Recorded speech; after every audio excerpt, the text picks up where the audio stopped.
All right, guys. We are here today. We got the FOMC minutes later on today. I don't think we have anything else this morning. I'm sorry. I haven't even drank coffee. I'm going to wake up. We got housing starts building permits today. Fed minutes report at 2 p.m. Tomorrow we got jobless claims, Philly Fed index. Friday we got services. This week's a little bit slow, but next week's packed.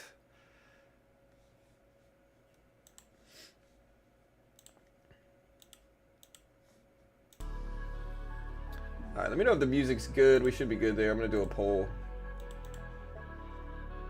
And, yeah, let me drink some coffee. Just give me 1 second.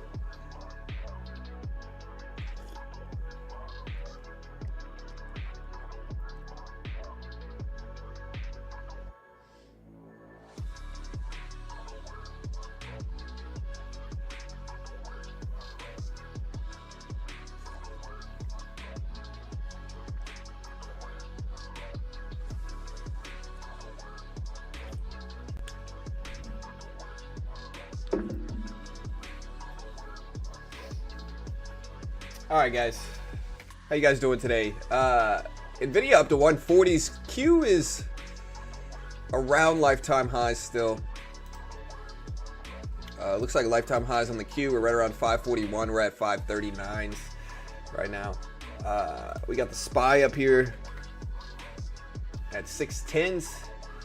Lifetime highs on this are about 612. So very close to all-time highs on the SPY Q. Where's Nvidia's all-time highs? They're around here. They're 150s. Okay, so we're back up. And, yeah.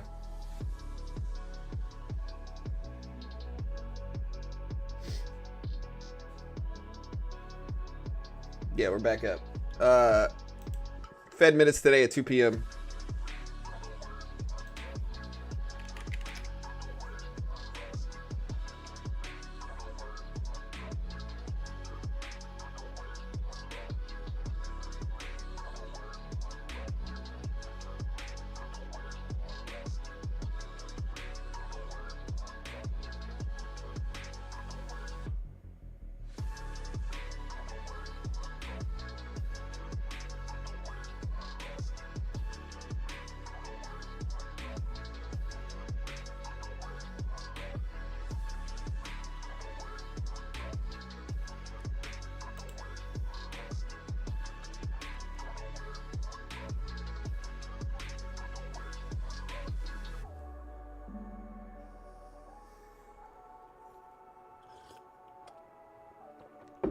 The E-mini is kind of broken down this morning, though. Wait.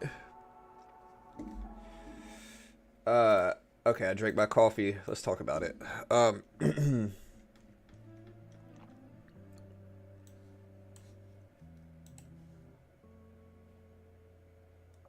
You're not replying to Gmail. Who's sending me one? Bro, you know how many... Look, I'm not trying... Like, people like to play both sides. And so, if somebody's like, hey, bro, you're not responding.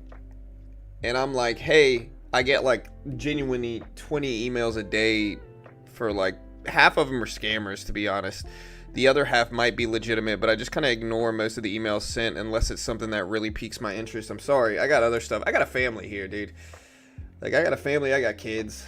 I'm trying to manage a couple different businesses. And so if I missed your email, I'm sorry. I really am. What was it? I got a lot of emails. What's your email sent? So far, I see one. Ray Essentials Cure app wants to sponsor me. I will turn your latest YouTube video into a short clip. I see that one. I see. Might delete this later. I want to provide value for some type of acquisition collaboration. Crypto.com apparently wants to sponsor me, and this is actually Crypto.com, which is cool. Add a Crypto.com email address. I'm working with the influencer marketing team at Crypto.com. Nice to meet you. Hope you've been keeping well. I'm reaching out because I've recently come across your channel, and I believe your content and general focus of your channel will make you a prime candidate for our team of creators. We'll pay you X and X. That's cool. Crypto.com. I mean, Ace Trade Invest again.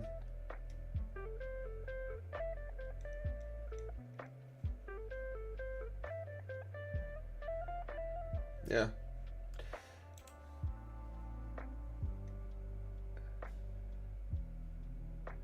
Hey, what's up, Beach Bum?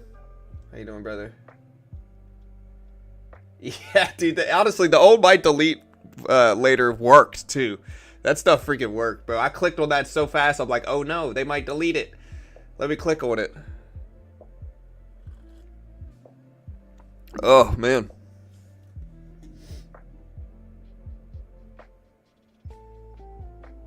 Nike. I should be signed with Nike, bro. You know. So R7SKI. Where's your email, bro? Who sent it? What is it? Now you got me curious, dude. What's it? This damn fraud. You talking about me? I don't sell a course, sell a service, claim to even be a good trader. You know, if I'm frauding people, I mean, explain how. I'd love to hear it. Because I don't, you know, I got one sponsor. Anytime I plug it, I tell people I'm biased. I don't tell people I'm a good trader. This is literally my disclaimer. Remember, I have no idea what I'm talking about. Might be wildly wrong about everything I say. Don't copy me. You know. Now's a pretty good time to put the disclaimer up anyway. But hey. Understand all the stuff on the screen, guys. What big news stories of the day? Let's take a look.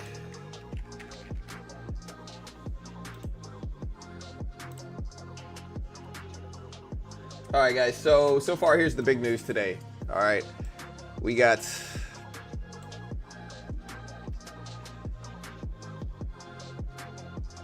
S&P 500 reached record closing high yesterday, driven by late session rally despite earlier fluctuations. I was on Top Step TV, and honestly, the market started to run. Futures indicate a modest increase of only 0.1%, roughly suggesting a steady opening. Futures are up by about 0.08% in the Nasdaq. Slightly green day. Today we have housing starts, building permit data showed a decline in recent construction, reflecting potential impacts from severe weather. January's housing start data coming out at 8:30 Eastern Standard Time. At 2 p.m. we got the FOMC Fed minutes report, insight into future monetary policy, inflation data, stuff like that. We're going to listen to that. We also have the president reiterating intentions to impose a 25% tariff on automobile imports, as well as similar duties on semiconductors and pharmaceuticals. This announcement has introduced caution among investors and given potential implications for international trade relations. Overseas, we got U.S.-Russia talks. Discussions aimed at resolving the conflicts overseas concluded without a direct meeting between both presidents, leaving geopolitical tensions unresolved. We have Bumble shares falling by about 17%, weaker than expected earnings and guidance signaling challenges. Toll Brothers earnings and revenue below analyst expectations, almost 6% drop in share price. Intel, big surge due to acquisition rumors. Intel shares went down by 2%. Investors reassess the likelihood of potential impact of such deals. Bonds, the 10-year treasury yield has risen to 4.57%, reflecting investors' sentiment on interest rates going up. Because if bond yields, again, just to clarify, if bond yields are rising, that means that people think interest rates are going to be higher, not lower. So interest rates and yields follow each other. And so if yields spike, it means traders think interest rates are going to be higher than expected. If yields dump, it means traders think interest rates are going to be lower than expected, especially in the 10-year. 20-year bond prices, obviously, with the yields rise, are going to be falling. Yeah, and it currently says experiencing a decrease of 1.17% from the previous close, indicating a decline in long-term bond prices. So that is the market news today, guys. That's the market news. Yeah.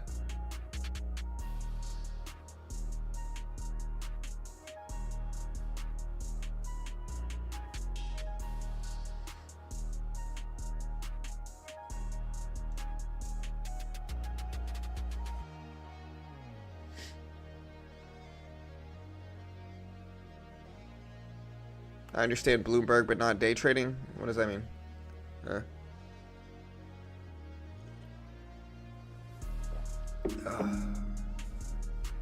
What's up, Faye? Sam. Yeah. I don't know. Like, okay.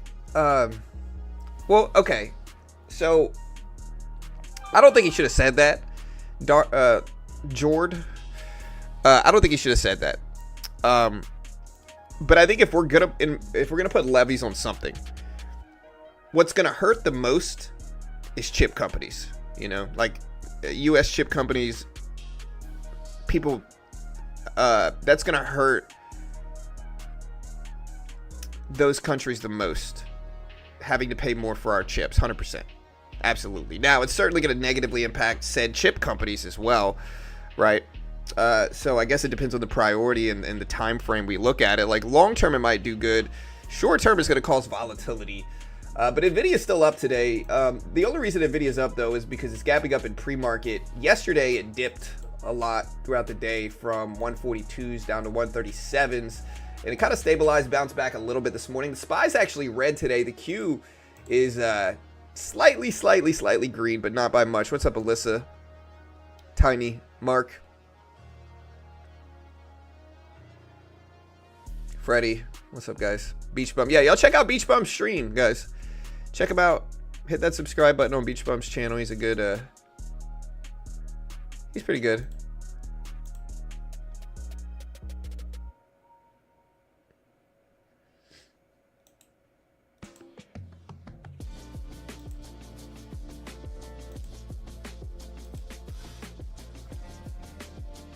$25% reciprocal tariffs was a memorandum and recommendation is not going to go into law, or he would have signed an executive order.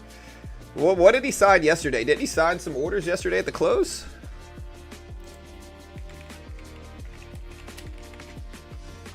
Let me look this up.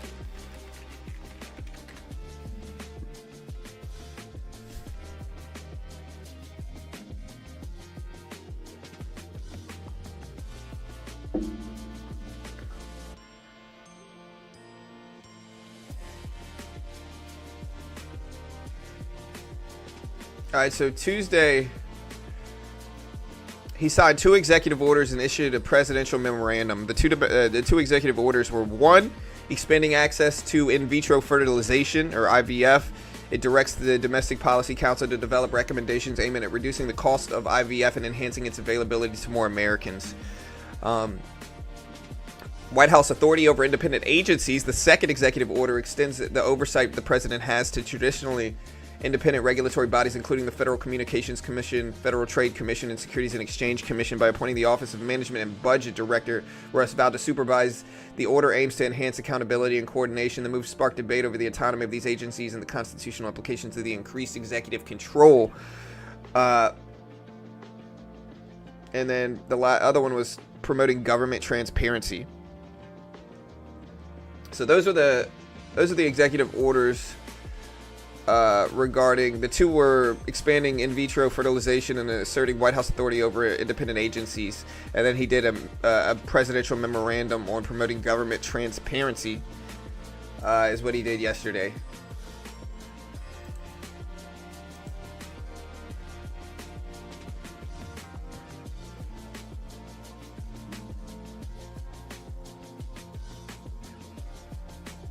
Yeah, I think Jerome's just trying to troll. But, like, you know, I'm not sure what he's upset about. He just kind of seems to be, you know, upset. Good day to you, sir. I mean, have a great day. Yeah. Russell Balt, dude who wrote Project. He said he's trying to create a shadow. How's everything? No, there's not blood in the market. Blood in the market would be, you know, like, there's a very famous quote. I can't remember who said it. I feel like it was Rockefeller who said it. And the quote goes something like, "It's time to buy when blood is running in the streets." I don't think blood's running in the streets right now. We're at all-time highs. That's definitely not blood in the streets. If anything, you know, blood's not in the streets. There's no blood in the streets at all. You know, it's definitely not running in the streets. In fact, I would say there's no blood at all right now in the streets.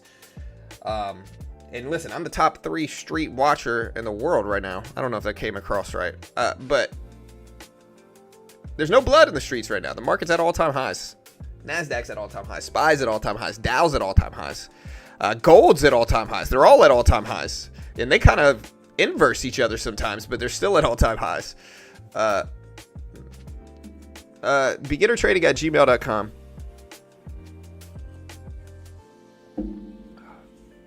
Was it Warren Buffett? I thought it was Rockefeller.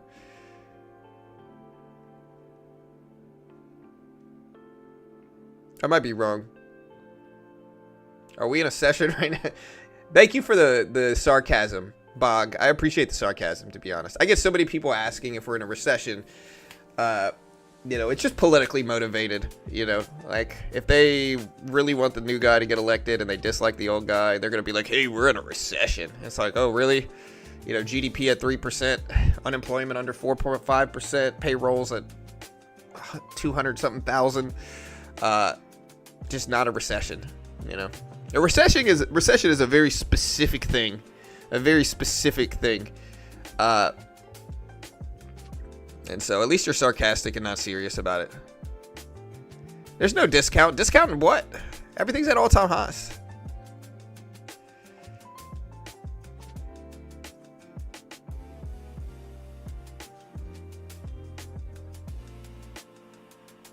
I know some people who aren't happy.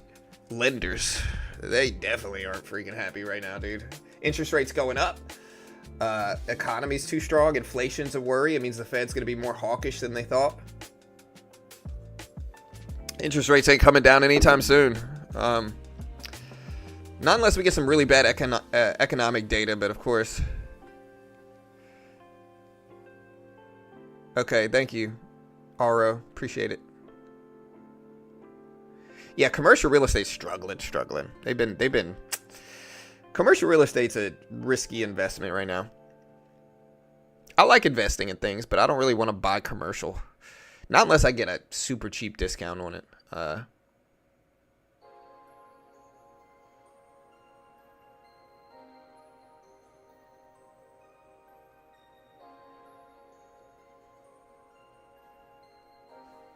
Yeah, we got building permits, housing start data, so we're going to cover that today too. Housing starts might influence things. I'm curious.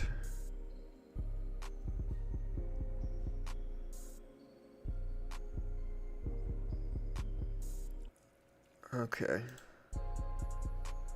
Hey guys, remind me never to give you guys emails again. I just got an email that says, quote, important. Did you beat that blank up last night?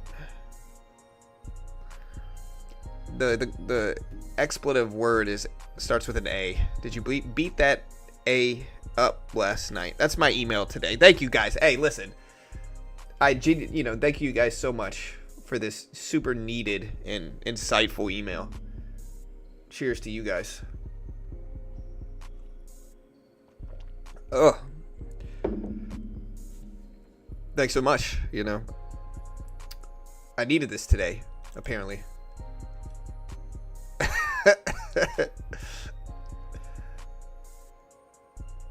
War raised by FOMC, the only way their blood in the streets by these little divs still breaks down. Yeah. Definitely not AI. Was this you, checkmark guy? R7S facts? Was that you, bro? Sending me that email? Hold on, how long ago did you say that? Let me look at Nightbot. Let me check the receipts of this email.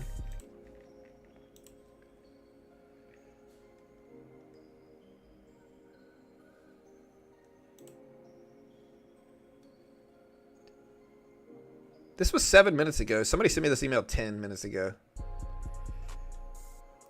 Must be the guy I banned, I'm guessing. For whatever reason, whoever it is keeps trying to bring in my wife into this. And so... yeah, I mean... ugh.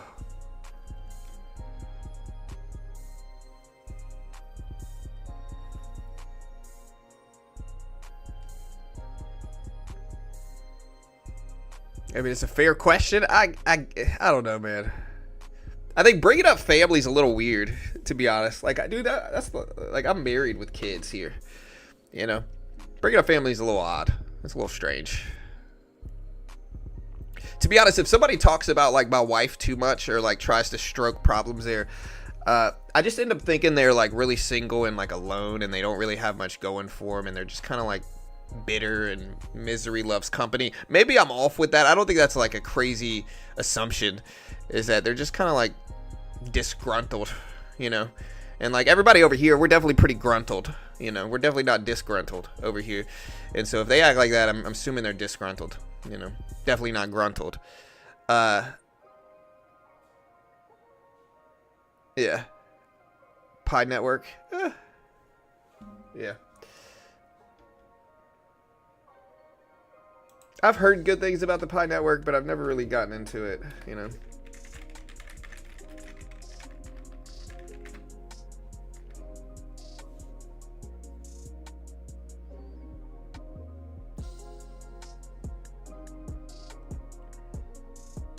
I like the levels of it, where it categorizes different roles for users: pioneer, contributor, ambassador, and node. And I know a lot of blockchains do that, but Pi coins. Where's Pi coin at? Let me take a look at it. Is this a meme coin? I don't think so, right? Well, I don't know. Actually, it's not on CoinMarketCap. Ooh, I don't know, man. Actually, this has gone up a lot. I don't really like. Here's Pi, PI, yearly chart. I mean, it's going up some. Reply to what, dude? Was that you that sent me the email? R7S? Is that you that sent me the beat did you last night email?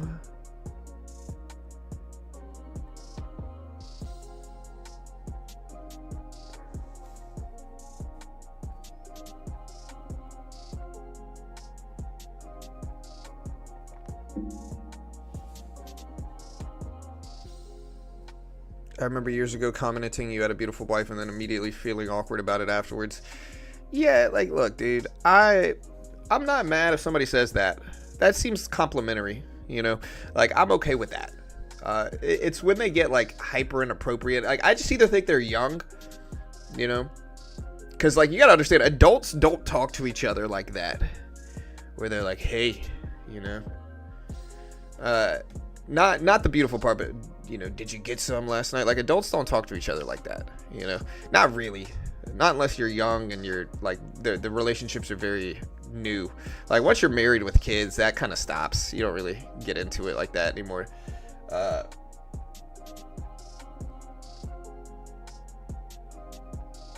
It's just bad taste, yeah, for sure. Super Micro Semiconductor still running up a little bit on, yeah, look at them up to $60 a share here, guys. Wow.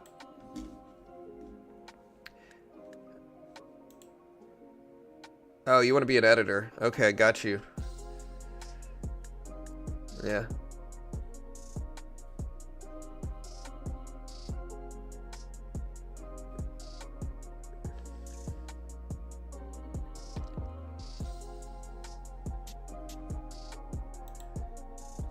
Hi, dear creator. I'm a contact person at Blank Collective. The Blank Collective is an eagerly and social media personality to promote our product across digital channels on a mutually beneficial basis. I found your content captivating. Can we discuss a partnership?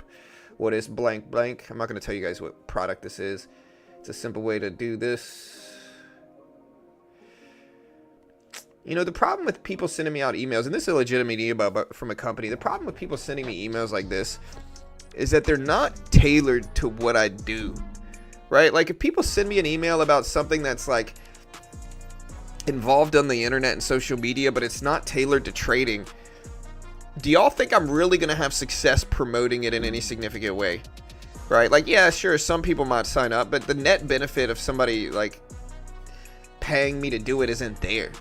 And so, like, I get emails from companies like this that want to like sponsor me or whatever, but they're not tailored to what I'm doing on the internet. Like, I'm investing and trading and looking at finance and economics, right? Like, I'm not, I don't know. You got to go with, like, for stuff like this, you got to go with just general creators. Like, find Logan Paul or something. All right, guys, we got housing starts coming out today. We do have housing starts. Be ready.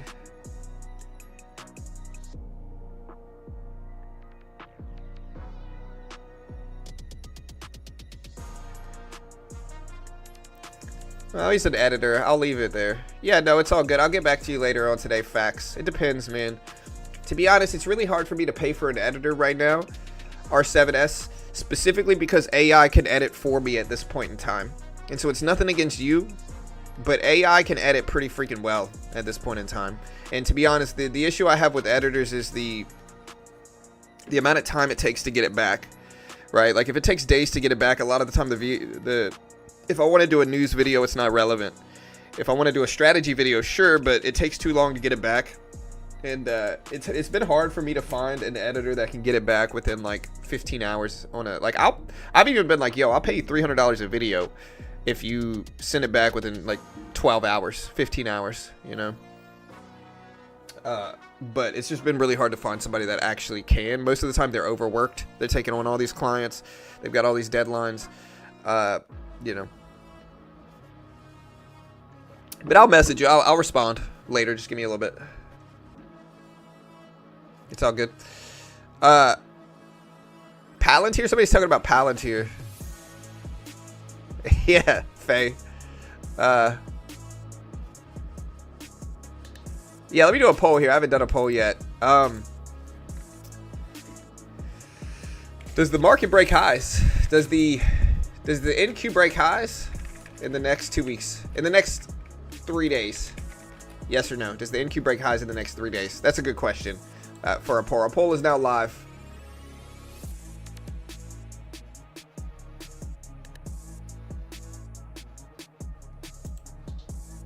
Yeah, a lot of people talking about shorting Palantir. Really? I mean, look, I understand Palantir being extended on the upside. It's got like a 600 PE ratio.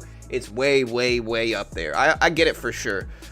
And I think there might be some edge shorting Palantir. The issue is that if it doesn't work for you, it's going to rip up big. Like it's really hard to get a good risk reward in on a short on Palantir.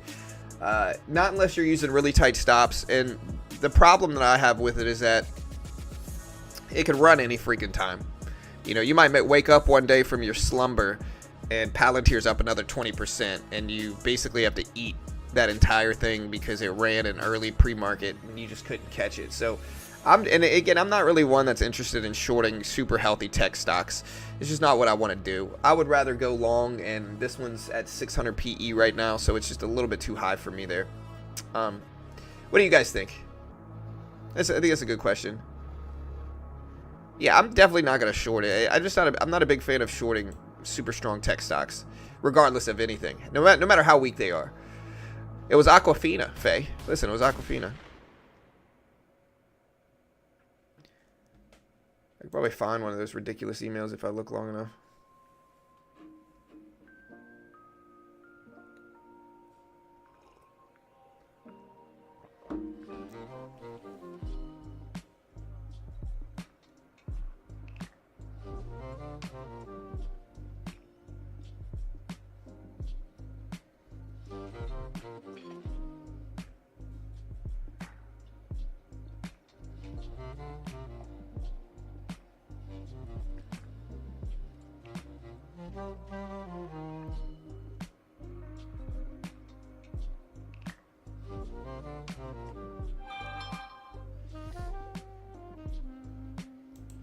Looking at our poll, most people think the Nasdaq breaks highs again. 64% over the next 3 days. We got 30 minutes left. Sorry, Pawn, I gotta pull up Discord, brother.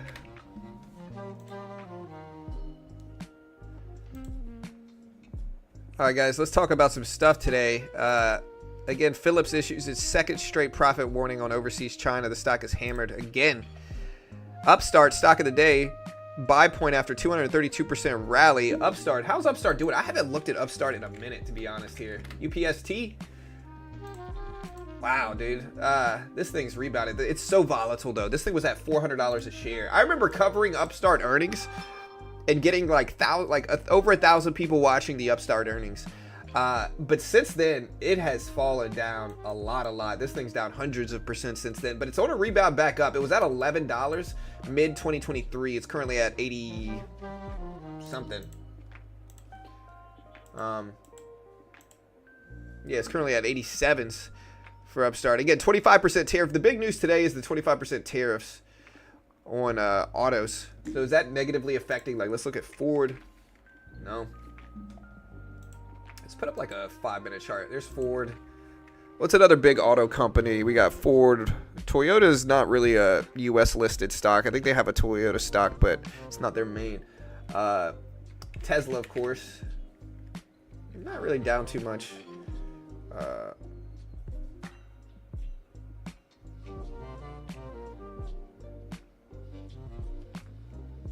Levies on automobiles would come as soon as April 2nd.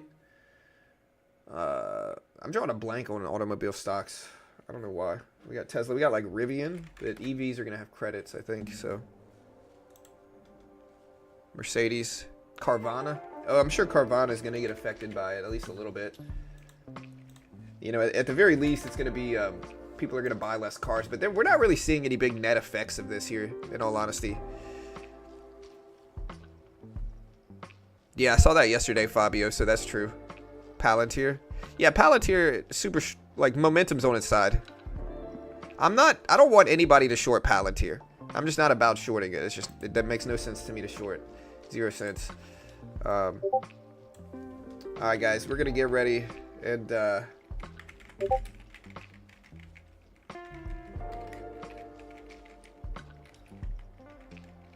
we got housing starts data at 11:30 a.m. Housing start data 11:30 a.m.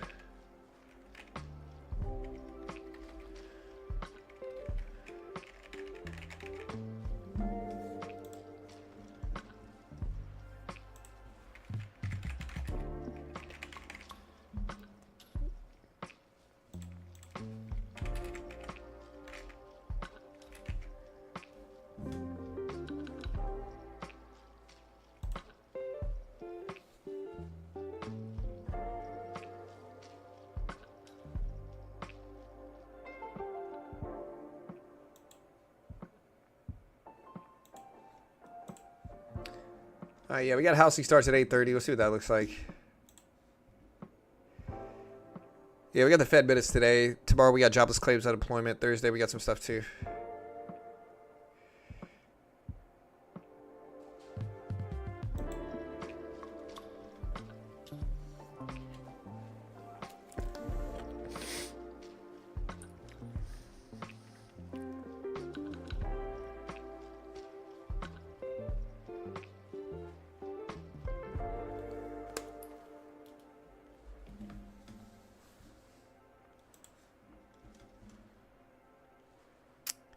Yeah, I mean, I've said it before. The longer you hold a short position, the less likely you are to make money in a blue chip stock. Generally, right? This is almost everything's generalized.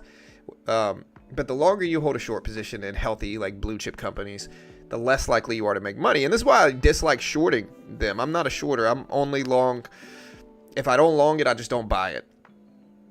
And the reason for that is because if you look at, like, the Mag 7 and you take, like, a dollar cost averaging approach to it, and you take a longer time frame approach where you're holding it for 10, 20, 30 years, and you DCA like you're supposed to, you are almost guaranteed to make money doing it. The edge is incredibly high, and the risk is incredibly low, right? Now, you reverse that and you say shorting healthy blue chip companies and understanding that they're usually going to push up over time regardless of short-term volatility. In that context, under that lens, it makes very little sense to attack the healthiest companies in the world on the short side, because even if you're right short term, if you're wrong about timing, it doesn't freaking matter. It's going to rip up and you're going to lose money. And so it's too strict in terms of profit. Like, to make money, it's way too strict of conditions, and I would rather just play the biggest edge and ride things up long term. That makes the most sense to me. You know, here's gold, guys, around all-time highs as well. Not 29.68 all-time highs on gold. We're at 29.60 roughly, just under 29.60s. Yeah.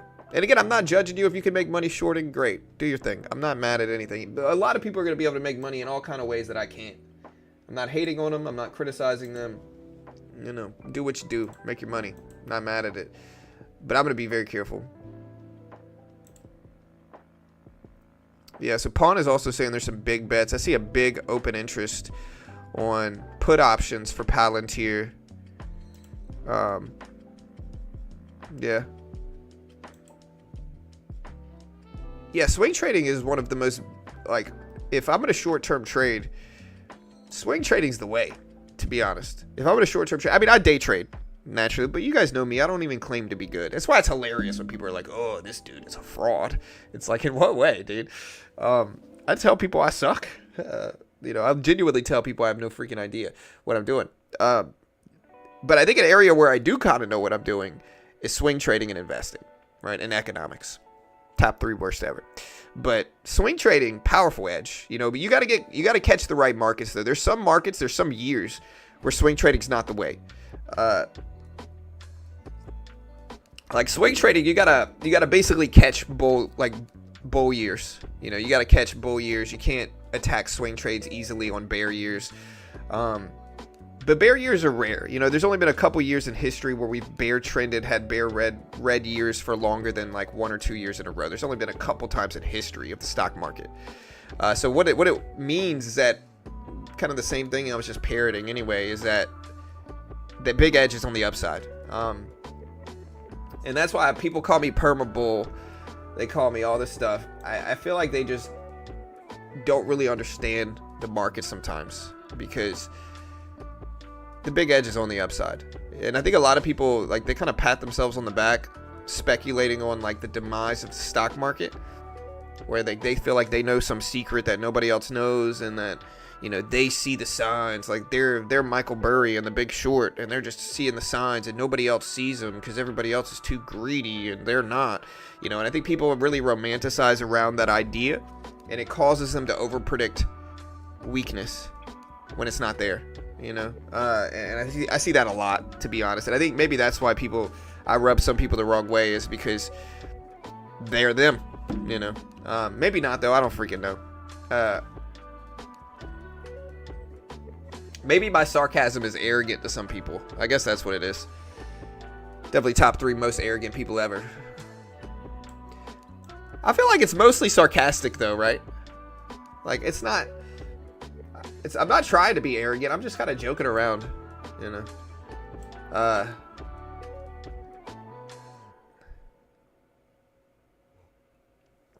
3 degrees, bro. I think it's pretty cold here in Texas too. Let me see.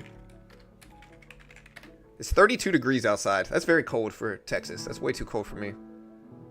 Swing trading gives you much more time to do your daily job and stuff, so it's better for starting traders and people that should not trade full time. I would say outside of your schedule, swing trading is easier. I think the shorter time frame you go, the harder it is. And so investing's the easiest. Shorter term investing, a little bit harder, but still pretty freaking easy to make money.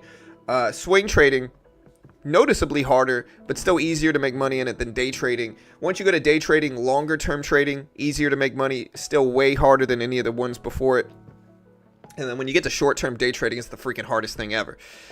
With the most variance, the least edge. You know, so the longer time frame you go out, the easier it gets. The shorter you go in day trading, the harder it gets. Right? And this is what I try to make people understand. Day trading's freaking difficult. Most people lose. I'm not even claiming to be a good trader. And I think people need to understand how difficult it actually is. And understand that most of the people teaching you things on the internet,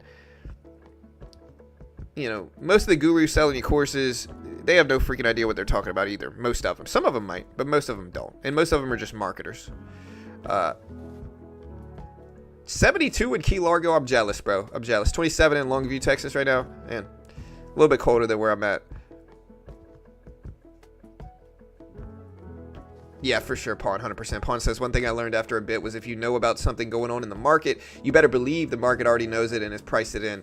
100%. You don't have inside knowledge anywhere, you know. The only time I got inside knowledge, CPI inflation data. Somehow I get it right most of the time. I don't even know how I freaking do it. But some of it's certainly luck. At this point in time, I think I got to admit I have somewhat of an edge predicting CPI. As much as I hate to brag, top 3 most braggy person ever.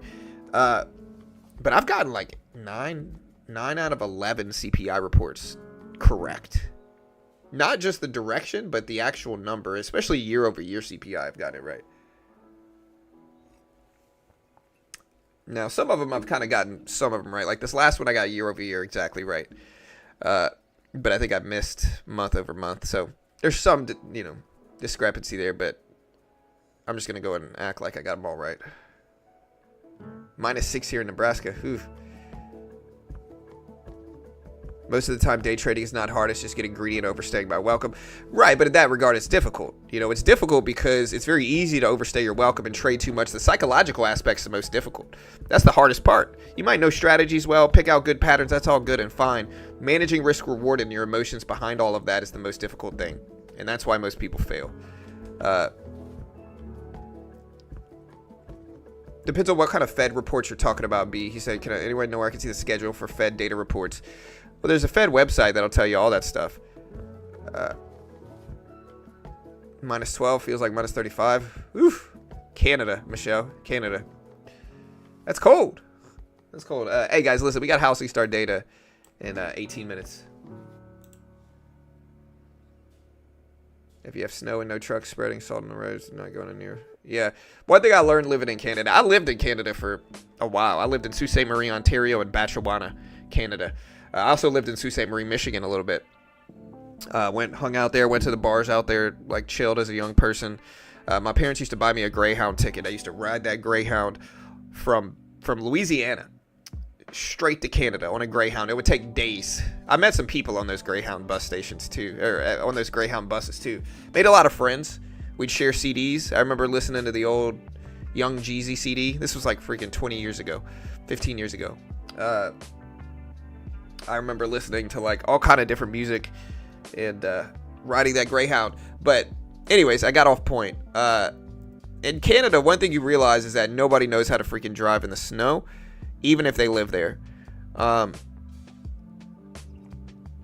It's very easy to get impatient and hit the gas a little bit too much and slide around and run into stuff in the snow. If it happens down south, nobody's ready for it. I don't know. I don't really trade altcoins, brother. Riz. Yeah, we got FOMC minutes report at 2 p.m. today.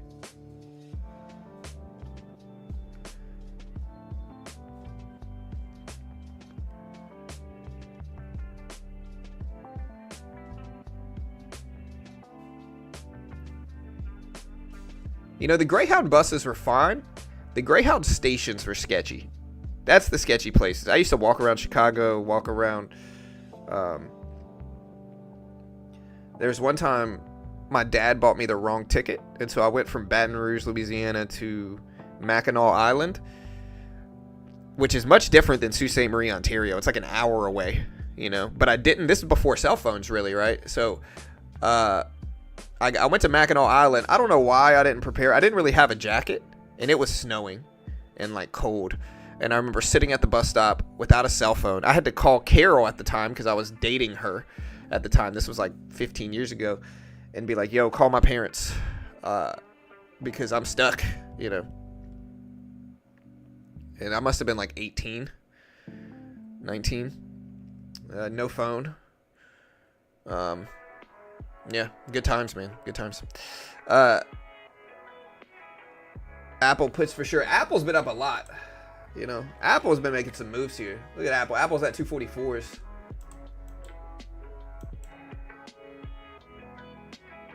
Where's Apple all-time highs? It's got to be getting close. Yeah, all-time highs on Apple, I think, are right under 250. 260, actually. So we're actually a little ways here. Here's all-time highs up here at 260, roughly, for Apple. Yeah, how is quantum stocks done lately? Nah, dude, it was super sketchy. I think the bus station closed. I was talking to the people on Top Step TV, not last time, but the time before that, and I was explaining to them how I used to take the Greyhound from Louisiana to Canada, and I'd go through Chicago, and people were sketchy, dude. I knew better, though. There's a certain level of common sense that you have to use if you're in a place like that, right? And what I would see, like, really dumb people do is somebody would be like, hey, bro, I'll sell you some drugs of some sort, right? This is what they do. They'd be like, hey, I'll tell you some drugs. And then the guy would be like, okay. And he would follow them outside of the bus station. And then he would come back all beat up. His wallet's gone. Everything's gone. And he just got, you know? And again, his where he was dumb is he should have never left that bus station, bro. That's one thing I did. I never left the bus station. I had to walk from the train station to the bus station a couple times, but that was my extent of doing it, you know. Honestly, it made me a more independent person. I'm glad I did, you know. It was a fun part of my life. I got to see the world a little bit, and so it was cool.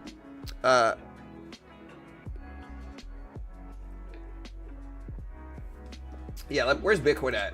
Bitcoin at 96.5 thousand. It's making moves. It's still, again, I thought Bitcoin would consolidate in the 90s, and that's what it's done. It's been sitting here for a minute.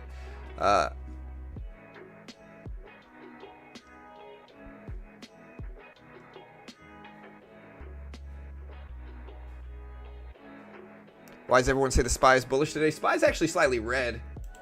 So yeah, the SPY is actually a little red this morning. But it pushed up, or actually it had a red day yesterday. We're kind of sideways. I mean, the 25% tariff announcement on automobiles is certainly causing some bearish action today, guys. It's definitely causing a little bit. And again, like, we could talk about this. So S&P basically flat, SPY basically down slightly. Nasdaq flat, basically. Dow Jones up a little bit. Housing starts coming out in 13 minutes here, chat. Housing starts 13 minutes. Once they release, you know, it might affect real estate, but what it might give a little bit of an indication to is interest rates as well. And I think that might move markets a little bit. I don't think this is going to have any type of crazy move, but we have housing starts expected at 1.39 million. We got building permits for January expected at 1.46 million. So those release again in 12 minutes. We're going to cover them as soon as they drop, as always. Chat. Showed a decline in new residential construction, reflecting potential impacts of recent severe weather conditions for housing start data. The minutes report comes out at 2 p.m. today. We're going to stream that like we always do. The president reiterated intentions to impose a 25% tariff on automobile imports, as well as similar duties on semiconductors and pharmaceuticals. His announcement has introduced caution and bearish sentiment among investors today, but it's light. It's not super down. Again, talks for U.S. and Russia overseas concluded without a direct meeting between both presidents, leaving geopolitical tensions unresolved.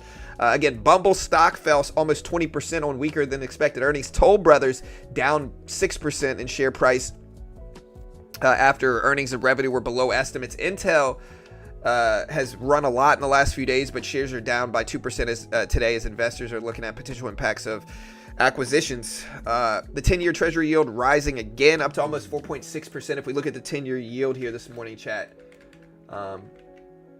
here's the 10-year yield again. It's up to almost 6% today. It hasn't really opened today, but it's up to almost 4.6% in the last day, signaling again hawkish potential, fearing of inflation and higher interest rates is what this signals here. So that's the way to look at it.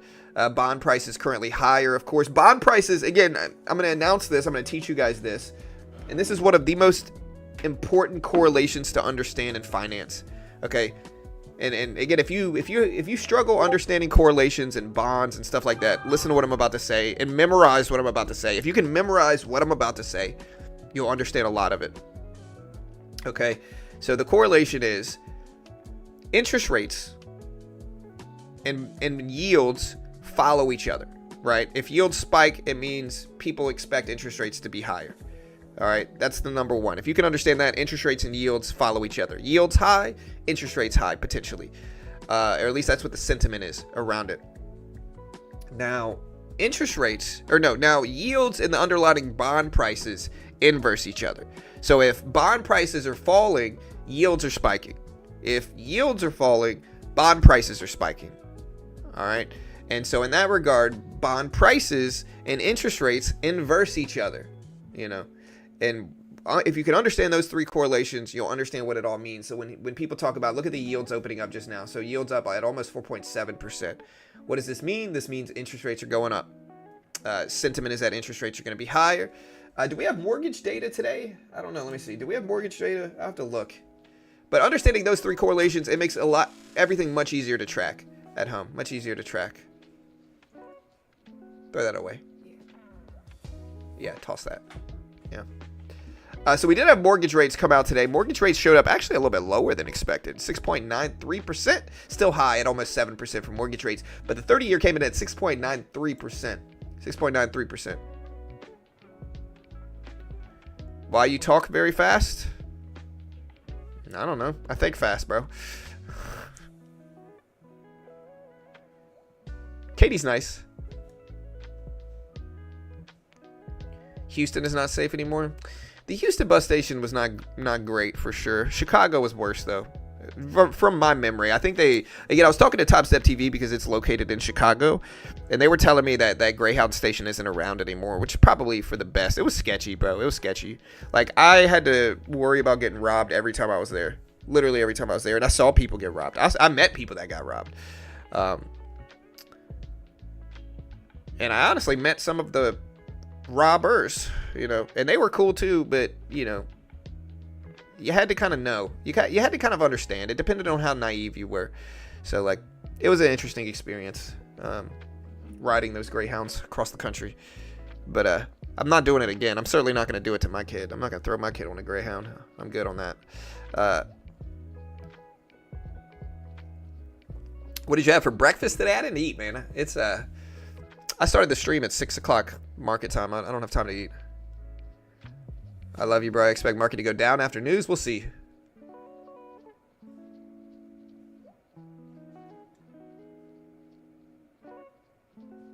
I'm listening for the next hour. Got to get my son up. Hey, good luck. Where do you see Google by the end of March? I think that depends on what happens in microchips. I like Google. I think Google's one of the best, I think there's some value in Google stock, but I don't know what anything's going to do short term, and I think everything's at the whim of microchips right now. So I think, I think everything's at the whim of microchips.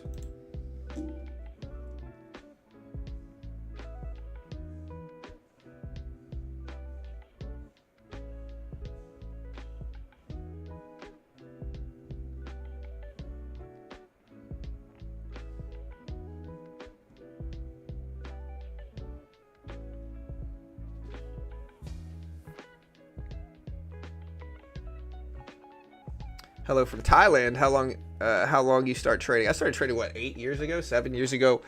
I started trading because I saw the movie The Big Short, and I was a poker player prior to that. And I did a lot of stuff.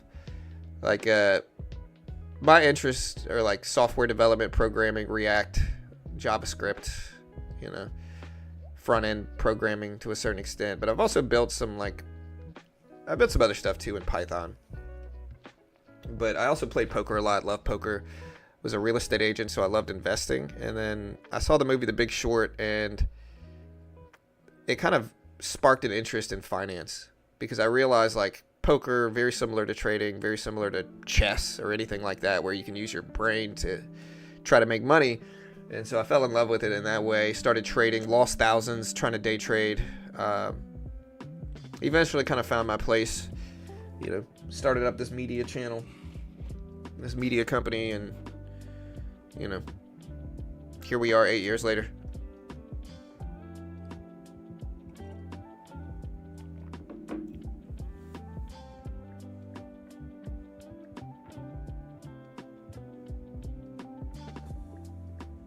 CapEx spending predictions. Are you bullish Nvidia short term? I don't know, man. What were their CapEx? I think Nvidia's big story is their earnings next Wednesday, and exactly a week from now, Nvidia has their earnings report. It's a big report. Yeah. Oh, of course. Yeah, I've had a lot of jobs, Faye. Yeah, no, I've had tons of jobs. I'm not going to be specific. I've worked at fast food. I've worked as a waiter. I've worked as a bartender. My parents did not subsidize me in any significant way. Like, they took care of me a little bit, as parents do. I grew up in the suburbs, but they certainly didn't subsidize me in any significant way. If anything, my dad was my dad was very frugal. Again, I had Walmart shoes. I never, I would either have to buy like Nikes that were really, really on sale, which were always kind of funny looking back in the 2000s, or I'd have to buy like Walmart shoes to go to school. And if I tried to buy expensive stuff, my dad would lecture me for like an hour, and it would turn into kind of like, you know. And so my point is, my dad is very frugal, and looking back in hindsight, I'm not criticizing him. I think it was very smart to be that way. He might have gone a little overboard, but he meant the best. And like, I'd rather learn to be frugal than spend carelessly, you know. And so, point is, the overarching point I'm trying to make is that I'm certainly not subsidized.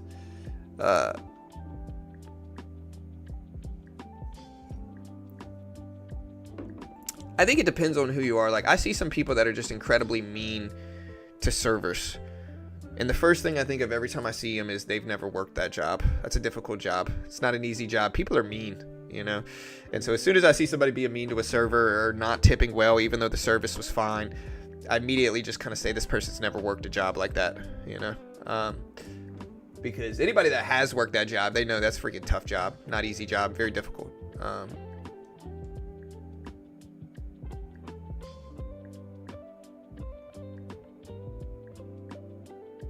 Yeah.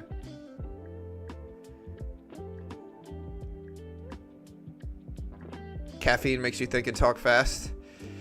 Well, I think I'm also used to talking on this live stream. All right, guys. Hey, we got 3 minutes until housing start data. I'm waiting for the economic data to drop. We got 3 minutes until housing starts. We got mortgage prices. 30-year mortgage rates coming in a little bit low today, actually, 6.93%. I'll put this up on screen or in chat at least so people can see it. But mortgage prices showing up a little low. That's good, honestly. Kind of shows some inflation fears going down.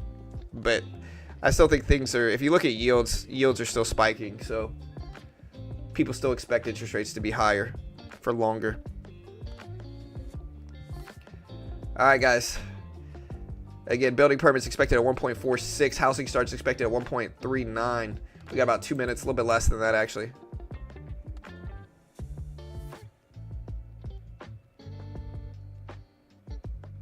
Yeah, for sure, 100%. I think it's important for people to work that way. I think it's also important for like kids to respect money. You know, like they need to respect money, because if they don't respect money and they just kind of spend it, you know, irresponsibly, it kind of follows them their whole life. So you just got to respect money, and you got to, and to respect it, you have to need it. You have to value it when you're young, because if your parents just give you as much as you want whenever, you don't value it. Super micro is still up big. I think it's at 4.6%. I'm going to put gold up here. Dude, I want to see how gold reacts to all this stuff. Actually, I'm going to keep bond yields up. I think actually bond yields are really interesting thing to look at here. Here's the Q. I'll put the SPY up as well. Maybe I'll put like the Dixie. See how housing starts affect the Dixie. We got 1 minute left, chat. A little bit less than 1 minute. All right, guys. Here we go. We got 40 seconds left. 40 seconds.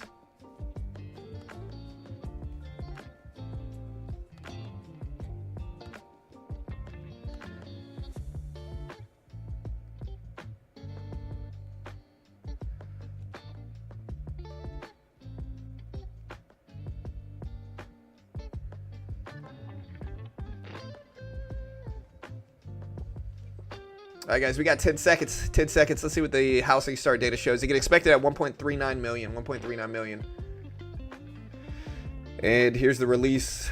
3, 2, 1. And here's the drop. All right, waiting for housing start data. Waiting here. It should be out. All right, housing starts showed up at 1.36 million. Lower than expected housing starts. Building permits showed higher than expected. Higher than expected. Yields pulling back a little bit on this, but again, lower than expected housing starts at 1.366 million. Chat, 1.366 million. I'll put this data up on screen once I can. But 1.366 million versus 1.39 million expected. Housing start percentage month over month came in at minus 9.8%, almost minus 10% in housing starts. And again, just to clarify, housing starts is the change in the number of residential buildings that began construction during the specific month. This is for January. So less residential construction for January. Again, we showed up at 1.366 versus 1.4 million expected, roughly. Here's that data right there. I'll put it up on screen. There's the housing starts number. It's in chat right there.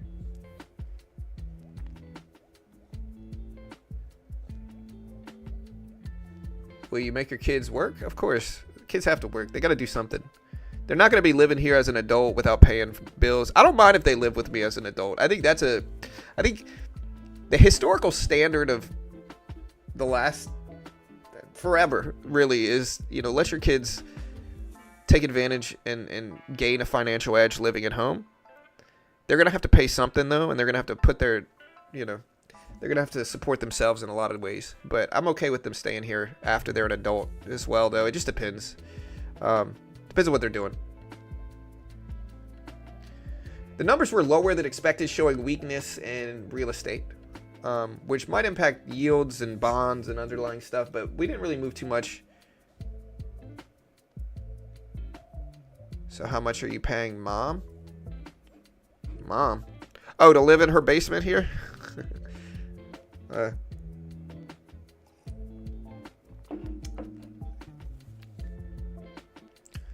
I give my mom money, but it's just to help her, Netflix. Yeah, where's Netflix at? Again, everything's up. Again, if you haven't already, guys, check out Top Step. Understand, not an investment professional. I'm not liable if you lose money. I might be terrible and have no freaking idea what I'm talking about. I might be wildly wrong about anything I say here. Is for entertainment only. My experiences, wins or losses may not be conducted in real time or on stream. Do not copy me. I have no freaking idea what I'm talking about. With that said, though, check out Top Step. Top Step gives you a demo, and they test your skill with a demo account first. You pass the test, they fund you between $50K up to $150K with a 90% split. And if you were going to pay for real-time data in a demo account outside of them, it would cost about the same. Chad, it would cost about the same. And so, again, Top Step, the value's there. It's like a souped-up demo account. They give you a demo. The base one's $50K. It's $49 a month, right? Again, it would cost the same, and it comes with a practice account if you fail. If you can make $3K in profit without losing $2K first, following their rules and conditions, they fund you $50K with a 90% split. And they've paid out hundreds of millions of dollars to their traders. They're the most legit one in the world. They paid out hundreds of millions of dollars in withdrawals. A beautiful way to learn how to day trade, because again, I lost thousands when I first got started. This is a way to limit that risk. My risk is $49 here. It's not the end of the world if I lose a Top Step challenge. If I pass it, I get a $50K funded account. I get to keep my $10K in profit first, 90% afterwards. Very similar to funding my own account. And the future is incredibly similar to day trading stocks. No PDT rule. I can day trade the S&P, the Nasdaq, the Dow, the Russell, gold, some currencies. Patterns are incredibly similar. No PDT restrictions. And if you fail the Top Step account, you get a practice account anyway. Tons of value there. Incredible way to learn how to day trade. But they're an affiliate of mine. I'm biased because I get paid by them. And so I'm biased. I get paid by them. Still incredibly useful in my opinion. But understand I'm biased. Can't guarantee anything. You want to confirm it all with them. But if you want to check it out, there's the link in chat. Again, great way to help support your channel. Support the channel.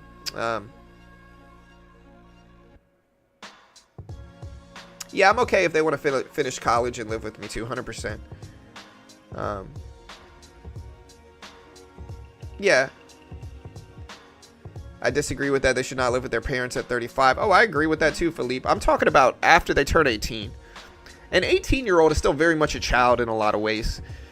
And so my limit is like 24.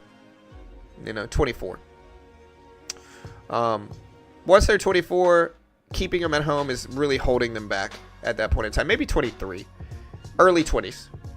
Keeping them at home, living with their parents past that, and, too close of a relationship with their parents. It's good to be close, but too close of one after, like, 23, 24. What I mean by that is, like, your parents are your best friends. You're living with them. You're not really doing much else. I think that holds them back, But at the same time, I think there's outliers to that, too. It depends on the person's situation. Depends on what they're doing. Depends on the parent's situation. If the parent's sick or not doing well and needs somebody, 100% do it.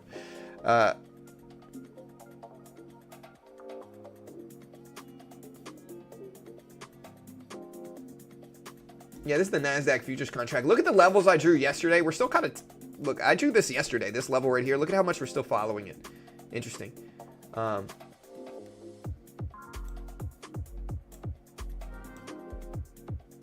going to buy this. I don't really trade this early in pre-market, but we're going to do it to have fun. I'm going to try to build up a cushion now. I'm going to use a risk level down here.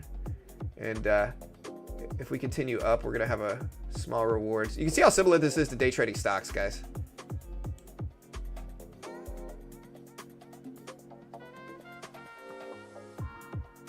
Use a small reward target up here. All right, we got 3 contracts. We're gonna get up to maybe 4 or 5. Reward target's at 22.2, so I think that's like a magnet level.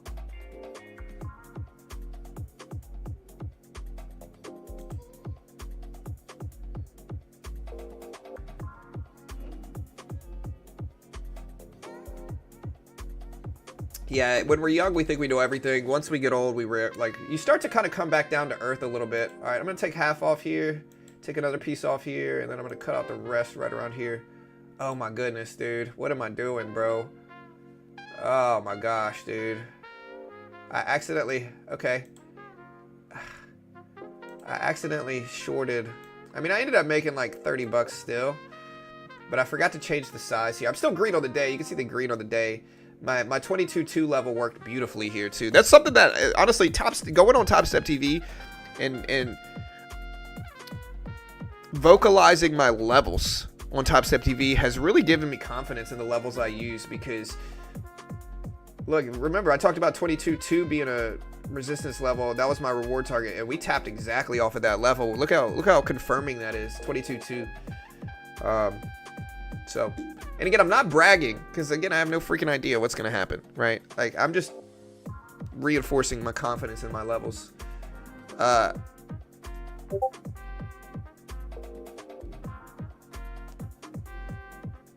we're not gonna be political. I think that varies. Yeah, thank you, Pawn.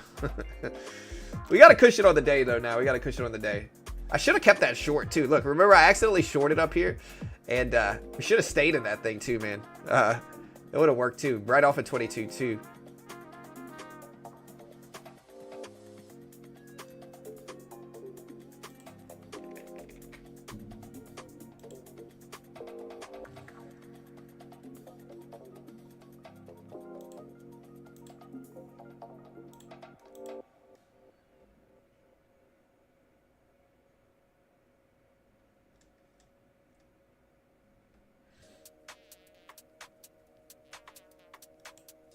Look at that 22.2 level. Beautiful level. I should have stayed in it. But this is what I'm talking about, my levels, especially 22.2. Oh, dude, I got a 15-year-old Keegan. Slang is just so much different, bro. A lot of it is like based out. It depends on how old you are. Like, as a millennial, slang nowadays is really based off of a lot of slang words that we used. Like, mid was a slang term for... Never mind. But yeah, there's slang terms that we used to use for sure. But a lot of them are kind of like low key. Like, keep this on the low. You know. Like, these are all basically. And again, I was talking to my daughter and she was explaining the style of some people. Like, Jinkos and baggy pants are, and like tunnel pants, funnel pants are genuinely back in style. You know, and is something else the kids, the teenagers now are doing, is that they're picking a specific decade. Like, some people are picking the 90s and they're just straight up dressing like a 90s skater kid. And when somebody talks about their style, she said they've got a 90s style. Like, so kids are basically like copying the 90s and dressing like that. That'd be like if I threw on some bell bottoms and gave myself, you know, super curly hair and non-prescription glasses in a flowery shirt and walked around with a 70s style. It'd be ridiculous, you know. Honestly, I can't judge though. I'm not cool anymore. All right, so we're right back down to 184s.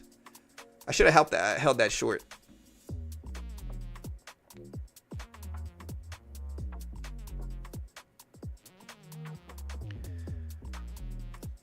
Yeah, you know what show I've been watching? I've been watching Curb Your Enthusiasm. Freaking great show. Freaking great show. My wife and I have been watching it. All right.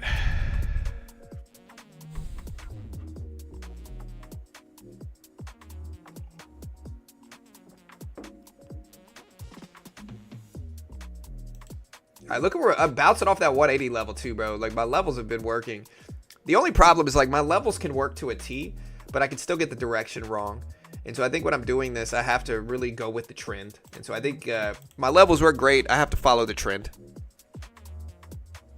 Yeah, 100%. Well, one of the things, like, we're a big office family here. If you heard my joke earlier about everybody here is very gruntled.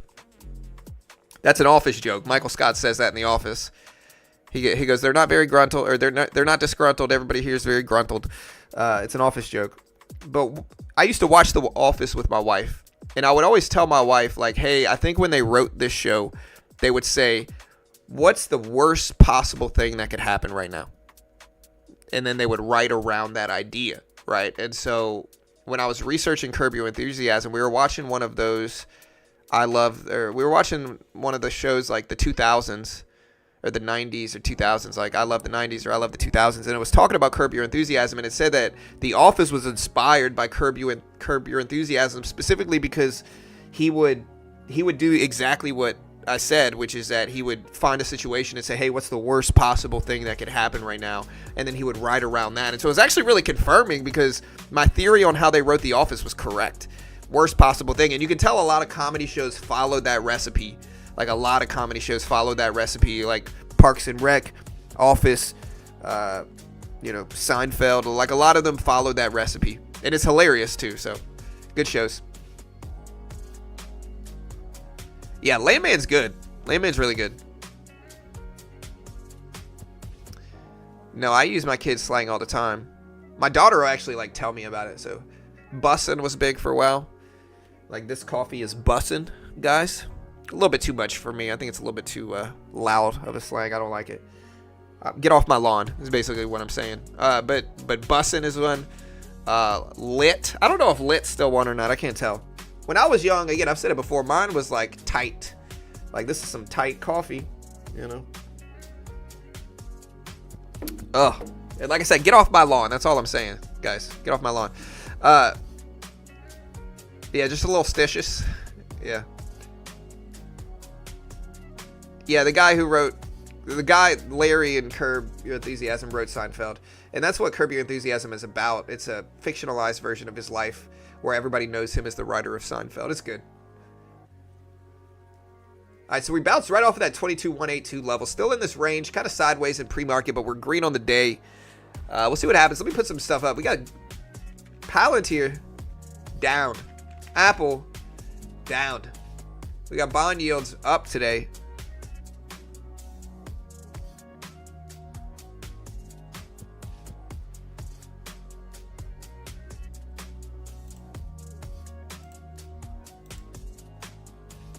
Sorry, time to focus. Too much spamming crypto. The house's numbers were lower than expected. Is that good for house prices? It might be. It might be good for... It depends on what you consider good. Does that mean house prices might go down? It means less real estate activity month to month. About 10% less real estate activity month to month. Now, whether you consider that's good or bad depends on what you want. It's not. Lenders are certainly not going to be happy because it means house prices might go down. They might be happier as well. You know, house prices are harder to predict in that way. House prices dropping could spark a bull run in buying, you know. So you don't really know.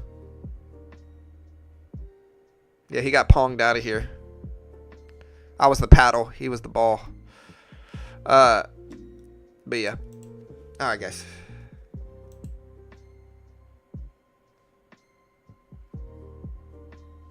We got the Fed minutes report today, man. I'm kind of excited.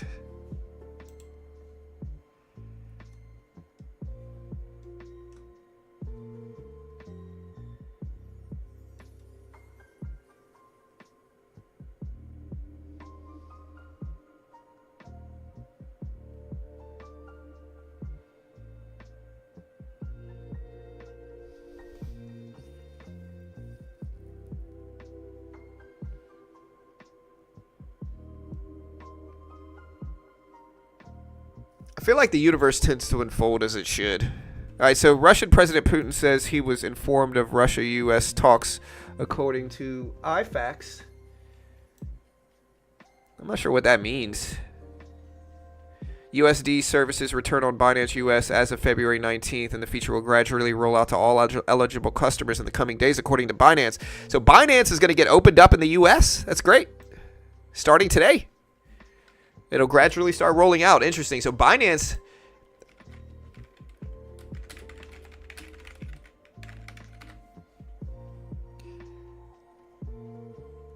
USD services return on Binance US as of February 19th, and the feature will gradually roll out to all eligible customers. It means Binance US, the American arm of the cryptocurrency exchange Binance, has reintroduced services allowing customers to deposit and withdraw US dollars as of February 19th, which is today. The platform has enabled this feature again, likely after resolving any prior regulatory or operational issues. Instead of rolling it out to all users simultaneously, they are taking a phased approach, gradually making USD deposit and withdrawal functionality available to eligible users.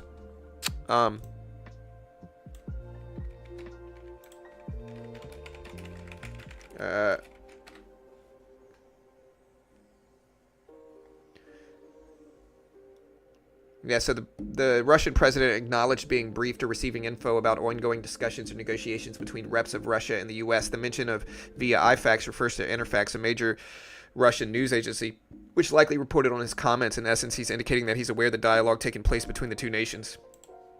All right, so look at this bounce here. We're back up. We're testing that 22.2 level here. And again, I'm going to buy this, to be honest, guys. I'm going to start adding another position here. We got some cushion. And so we're going to add maybe 6 contracts if we can. Hopefully it goes up and it continues up to 21.15s here. But it's a little bit too sideways, I think, to trend. I mean, anything could happen. I know it's kind of a crazy time to buy it based off of my level, but I think this is too sideways that we might creep up here. I would like 22.210 is what I'm looking at. Small position though, we'll see how it goes.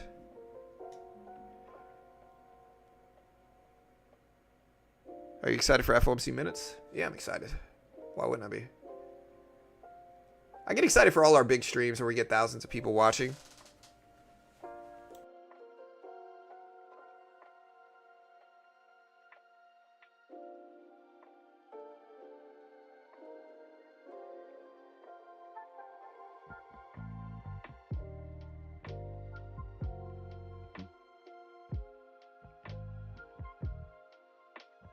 All right, I'm looking the other way. Tell about it. All right, we're going to take half off here and just lock this profit in. Now we can be a lot more loose on the rest. We'll hold the rest break even. Maybe add some to it if it goes in my favor. We're trading very small because it's super early, guys. Super early.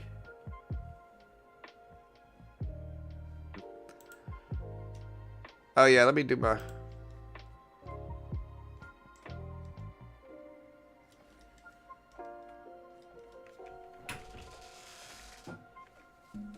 Hey, bud. How you doing, man? I'm gonna go ahead and sell this right around there. Hey, dude. How you doing, dude? Love you. Love you. Remember, if you want to play games, you gotta behave early, okay? Okay, love you. Love you, buddy. Have a good day, bud. Love you, man. All right. So, yeah, we got auto trades. Pretty good trades. I mean, we're green, very green on the day. We'll take it. We got a little cushion heading into the opening bell. We'll see if we can keep going.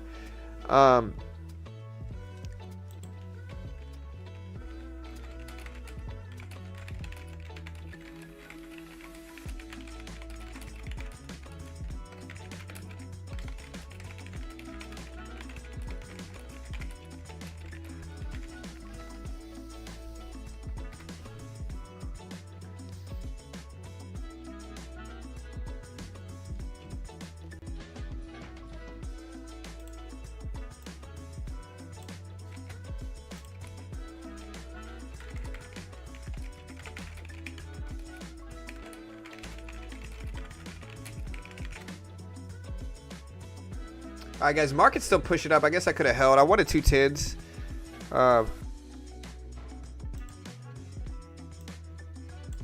Okay.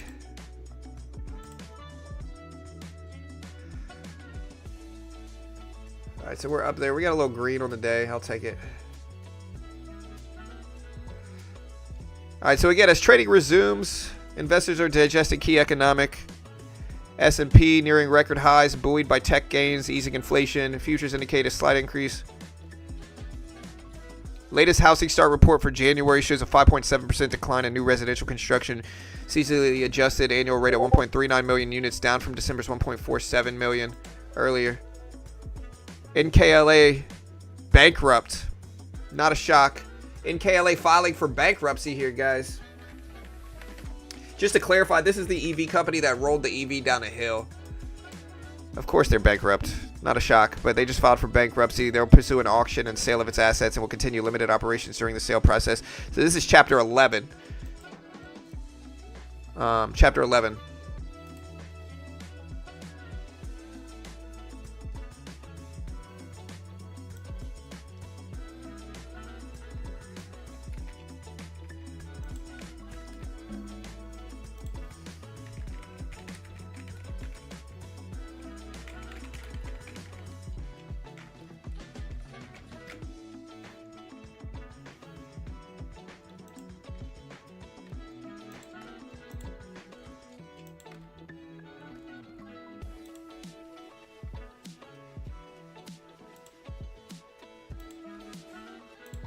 All right, guys. Sorry, I'm getting ready to post my X report. We've been doing a post every day, kind of giving you a detailed breakdown.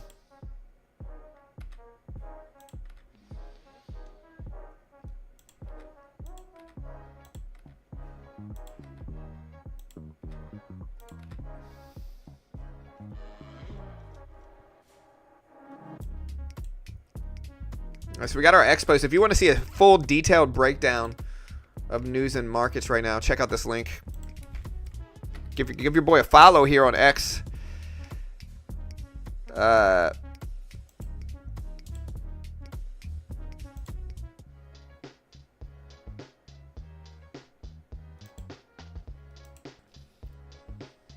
Yeah.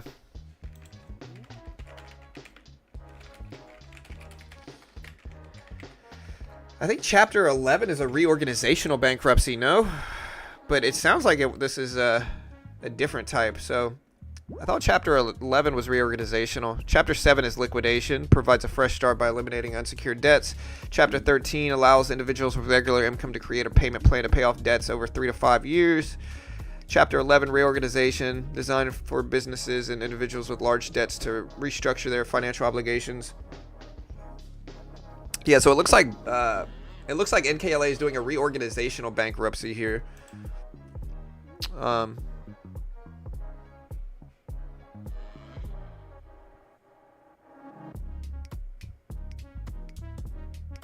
I'm trading futures contracts, guys. And again, check out TopStep if you want to check out what I'm doing. So TopStep gives you a demo, test your skill with it. This is TopStep X right here. If you're going to use my link, use TopStep X. 0 commission on TopStep X. So I can trade with micro contracts and futures. This is basically the QQQ price action. If I take a look at the Q here, and then I take a look at the futures contract zooming out, it's the same price action. Like you can kind of see it reflected here in this price action. Look, peak, dip, peak. I think this is peak, dip, peak. So this is the same price action, but I can day trade this left one here. No PDT restrictions. On TopStep X, there's 0 commissions, and TopStep gives you a 50K demo for the base one. If you can make 3K in profit without losing 2K first, following their rules and conditions, they fund you 50K 90% split. If you fail, you only lose $49 that you pay for it. You can also get the $100 one, and there's a $150 one as well if you want larger size to take more risk. But you know, even if you fail the challenge, it teaches you how to trade. You learn how to follow rules. It's got some of the best rules in the game in funding. Even if you fail, you can use the practice account afterwards anyway and learn. And a demo account in futures is going to cost around the same ballpark anyway, not even including the funded account aspect of it. So the value is absolutely there in my opinion. But they're an affiliate of mine. I'm biased. I get paid by them, so naturally I'm biased. But if you want to check it out, I'll put the link up in chat again. There's the link. What you see me doing is day trading on there. Look at my levels too. So if you document good levels on futures, this is TopStep X right here. If you document good levels, you can find some edge. Like look at the levels I talked about earlier, and then look at the market following them. We had this level drawn since yesterday. So this level's been on the chart since yesterday. Look at how much we're following it. Look at that confirmation. That confirmation. This level has been on there since yesterday too. This confirmation here. This confirmation here. So build good levels and follow them. Another stock that's been breaking down as of late is Meta. Look at Meta. Meta's downfall is strange, dude. And again, I remember wanting to buy this at $91 a share a few years ago. I should have bought it. It says 700s now, but it's had some weakness. Look at the a 30-minute chart for Meta. Big dips. Not sure why. It had a big run after earnings though, so maybe it's just correcting a little bit from that. Who knows? I think so, David, but I'm not 100% sure. You want to confirm it all with them, not an investment professional. You know, understand CFTC 4.41, hypothetical simulated performance, have limitations. Don't copy me. I might be terrible and have no idea what I'm doing.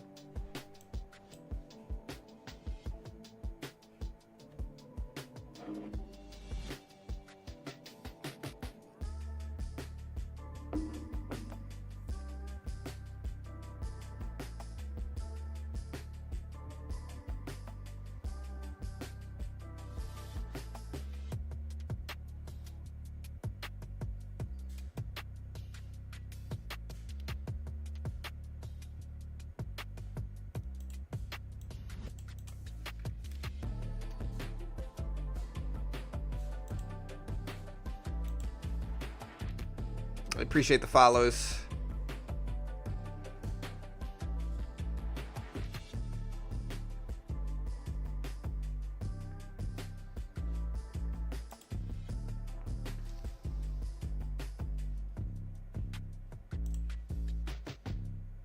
Yeah, Meta's had a crazy day. The market can react to the Fed minutes report, sure. I'm not saying it will, it could.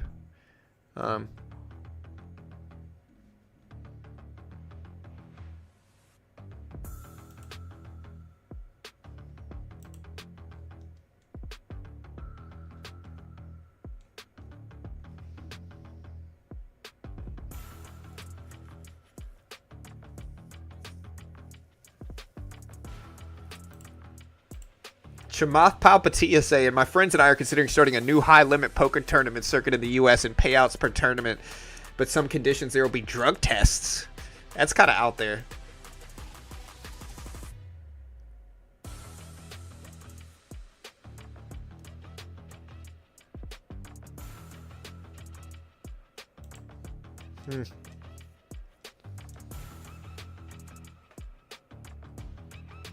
Bro, I don't know. One thing I have to criticize young people for, and this seems kind of like survival of the fittest almost, but young people are doing this thing where they drive really, really fast in like heavy traffic, and they try to like weave in and out going like 100 miles an hour.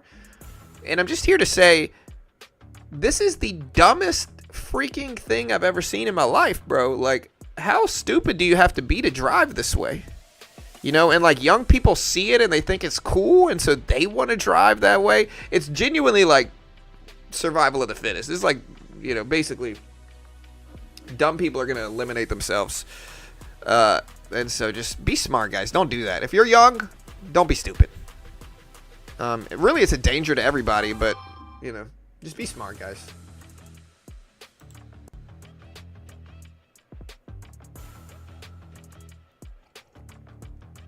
Yeah, it's not political at all. It's not, you know. There's everybody, like, there's dumb people everywhere. You know.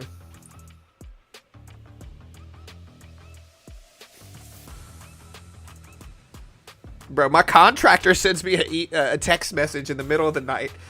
Tell me if you think he's telling the truth. He sends me a text message at 12:20 in the morning, and it says, quote, just woke up to a nightmare about not calling you. We'll schedule in the AM. My bad, bro.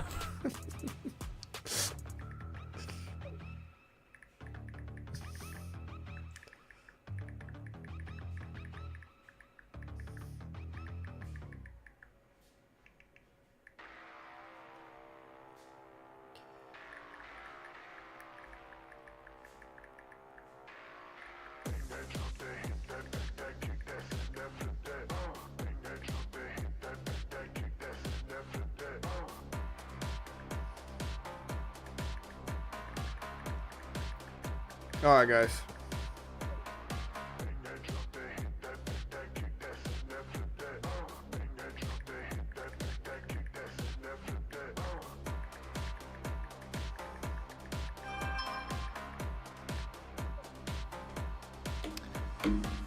All right, guys.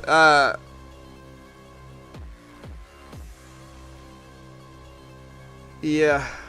Well, it's really what it is Darwinism, which is like, to understand what it.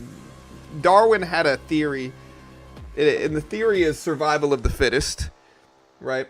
It basically means smartest people are gonna find ways to reproduce and stay alive, you know.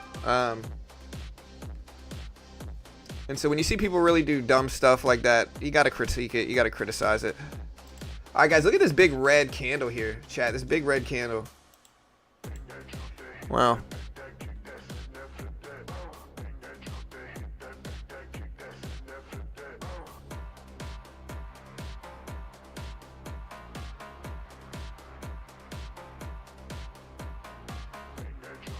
right, so I'm looking up some overseas news. It says Putin says the U.S. and Russia have yet to resolve issue of New START treaty. He says that they will be happy to meet U.S. president, but the meeting has to be prepared according to TASS. He says they will call Saudi crown prince in the coming days. On the attack, he says Ukraine could not organize such an attack on its own.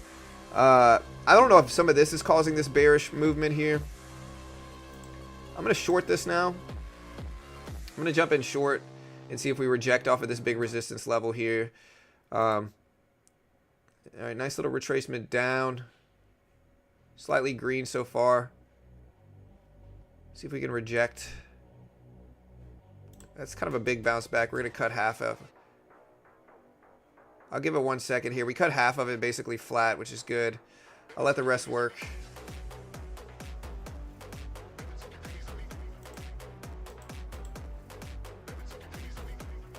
All right, we got a big retracement down. Let's see what it does here.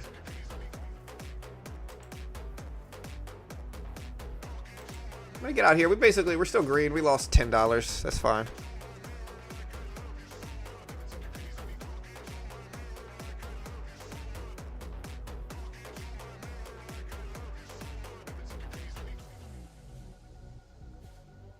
$156,000 subs is great. It's crazy. Great videos. Hey, thanks so much, man. I appreciate it. Yeah, this again. I didn't pick this song here. It's very strange. I wouldn't mind it if it wasn't for the chorus.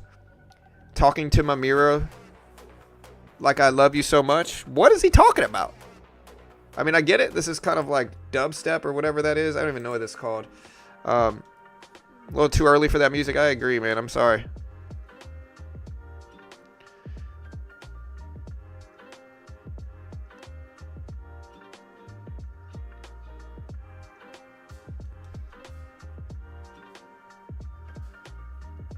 Yeah, I'm not sure why that is, Dan.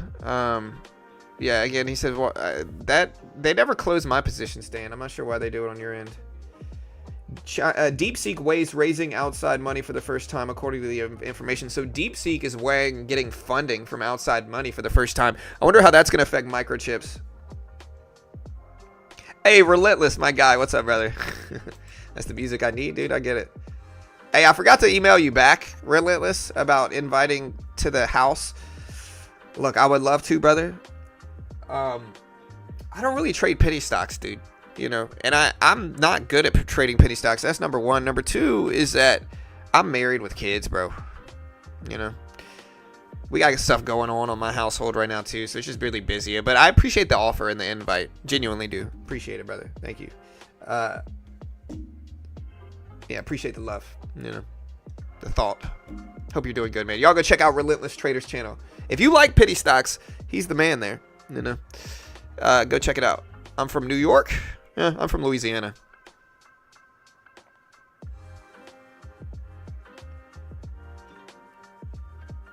What data is coming out today? So we had housing start data come out earlier than expected, or lower than expected, I mean.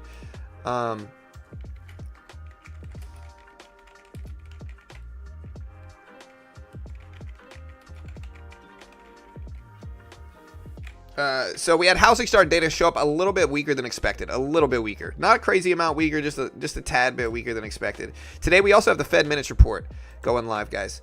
So housing start data came out a little bit weaker than expected.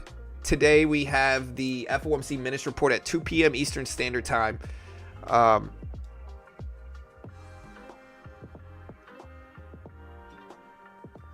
No, David.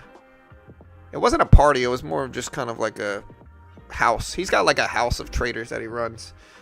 Like I say, y'all go subscribe. He's got some cool stuff. He's doing some cool stuff over there. All right, guys. So we're basically up to 215s. Look at this level tap. We're almost at the 200 exponential too.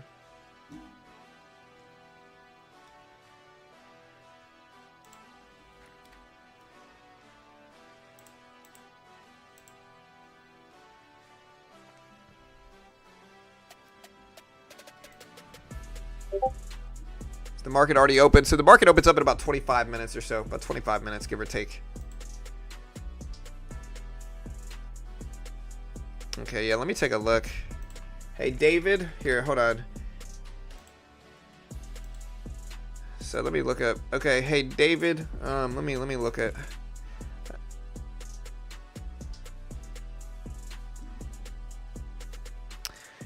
Yeah, David, listen, brother.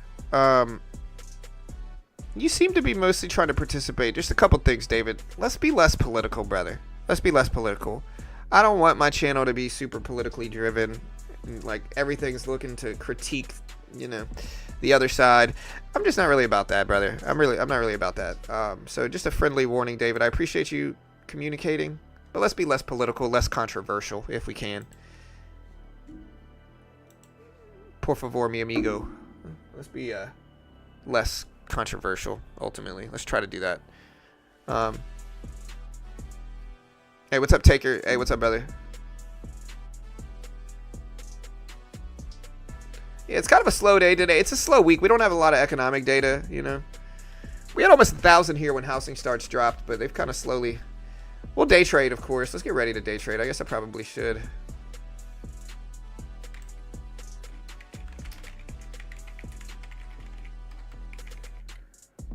Day trading Nasdaq futures.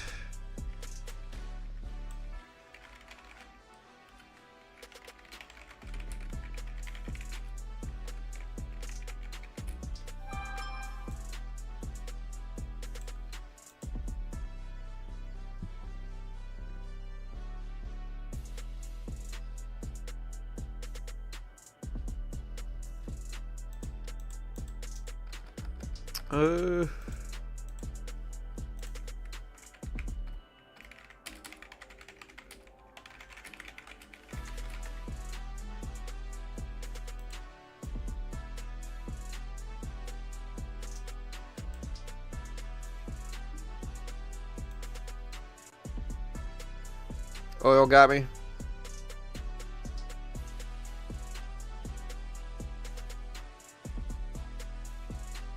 He said it would be limit orders. I've said that execute in the money, yet my P&L will drop afterwards. I think you must be doing something wrong. John, do you think you would lose subs if you talked a bit more about politics? Honestly, I might gain subs, to be honest. Like, talking, like, especially, you know, again, I might gain subs talking about politics on one side, at least. But the truth is, I'm non-political. And it's not that I'm just saying it necessarily. Like, I genuinely am very neutral politically. I go by policies alone. If I was honest, both sides would probably dislike me in different ways because I'm not really towing the company line, so to speak, on either side. And I think politics as a whole creates division, and I'm not really interested in dividing my chat up into political sides. I would much rather everybody just get along. Who cares what the other person does or supports politically? And that's why I try to just kind of keep the chat non-political. I just don't want that resonating in the room super heavy. You know, and it's fine if you really want to push. It's fine if you're all about politics. Let's just not do it here, you know? Like, I'm not going to judge you for supporting whomever you want to support. I just ask that you don't do it too much here because, you know, in business, you got to separate politics out of it.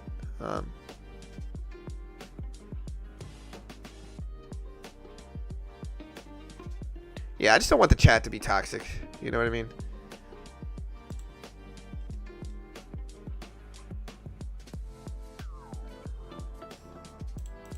Hope you guys understand. It's all good. It's all love here. Looking at our poll numbers, we got 64% think NQ breaks highs in the next 3 days. 64%.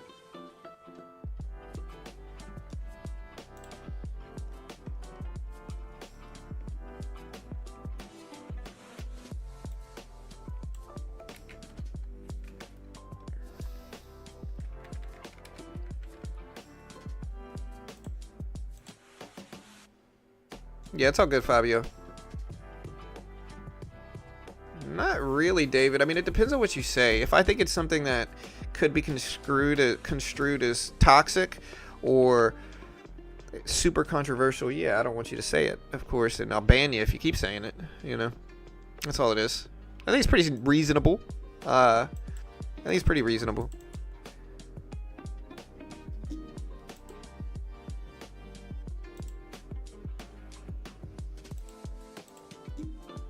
Yeah, Meta's been correcting a lot, too.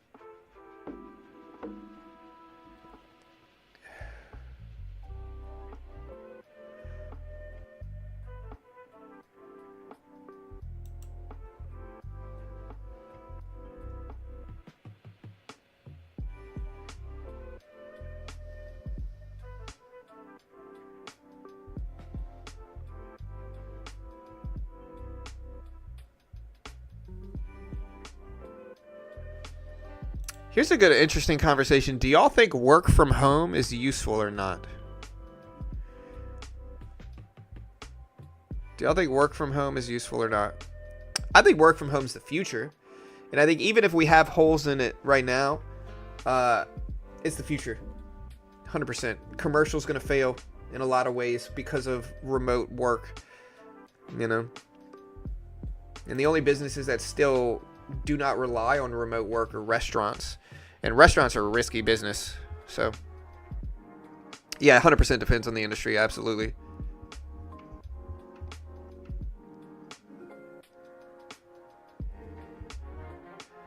What time's the Apple event? I'm probably not going to cover it. I don't usually cover Apple events.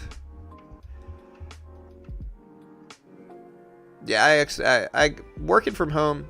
My thing is, like, driving is one of the most dangerous things people do on a regular basis. Driving is, right? And this is something where, like, sometimes I have to talk to people I know that are driving crazy and they're getting upset and they're road rages and they're speeding around and zooming in and out. And maybe I'm just getting old, but that's dumb. Like, it's dumb. Like, it's genuinely dumb. Driving is one of the most dangerous things we do on a regular basis. I like fast cars too, but there's a time and place for that. People that zoom in and out of cars trying to get to a place 30 seconds faster, you know, the risk you're taking to get to somewhere 30 seconds faster is not worth it. And so getting rid of having remote work is going to make people drive less, and ultimately people are probably going to stick around longer because of it, I think. But it depends on the job for sure.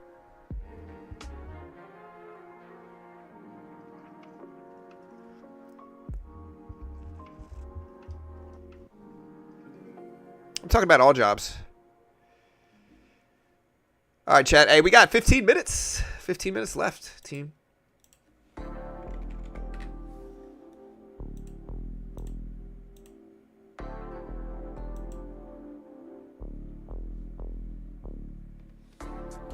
$15 minutes. I'm ready.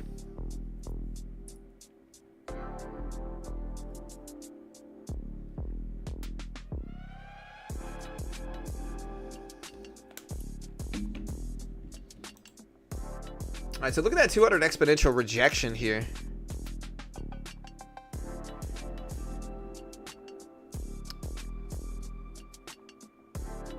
I mean, I might, like, look, I get mad at drivers going too slow. All right, look at the rejection at 22.15. I'm looking at 22.15. I'm looking at 22.2. So these two levels right here, 22.200 and 22.215 are big. So I'm looking at those two levels right now, but I don't have anything. I've had mostly green trades. If we can get down to this 22.2 level, I'll take a position here. All right, I just got into 3 contracts here. 3. I'll add up to maybe like 6 if I can get something.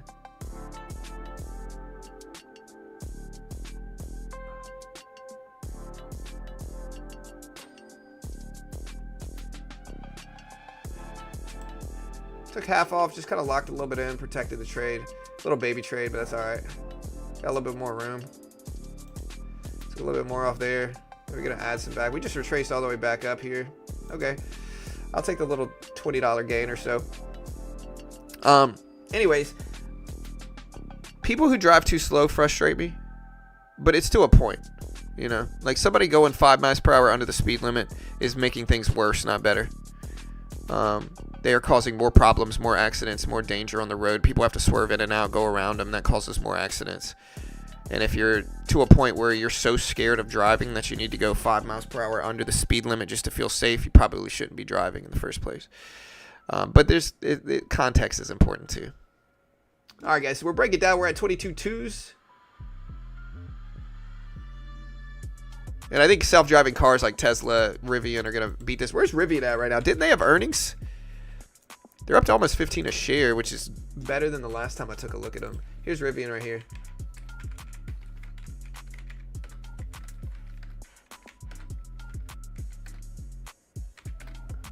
Yeah, Rivian's been on a little run. Pretty strong looking chart. They're almost up to $15 a share. I'm trying to think of whether I want to buy 22.2s again. It's a level, but I think we're a little too close to the opening bell. We got 13 minutes left.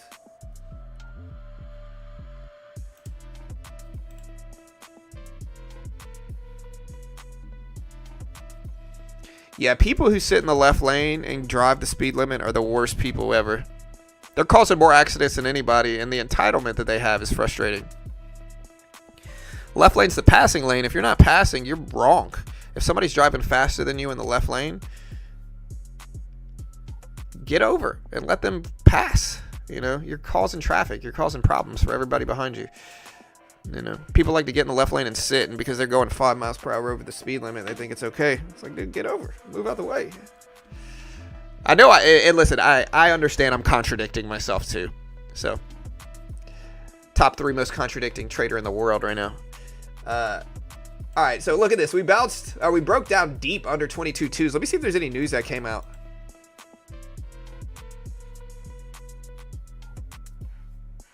I don't see any news. I think we're just dropping. DeepSeek raising outside money for the first time. Yeah, that dropped like a while back though. So yeah, DeepSeek's thinking about raising money for the first time. We covered this a little bit earlier, but you know, we'll see what that affects. What effects that has on chips. Let me look at Nvidia here. I should probably pull up Nvidia. Nvidia's slightly green on the day. I want to short this, but this looks like a liquidity grab right here. So maybe if we pop back up to 22.2s, I can short it. But I think we still got 12 minutes.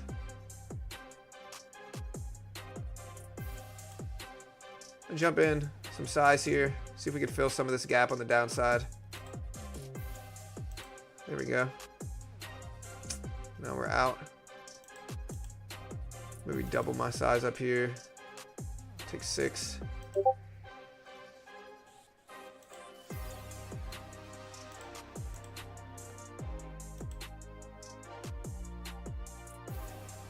I reduce my size here. There we go.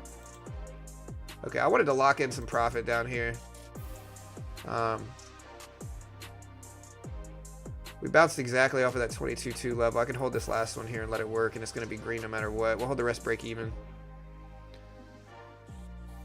Chipotle is going to hire 20,000 additional workers.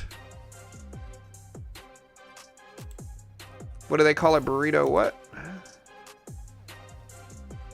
Burrito season.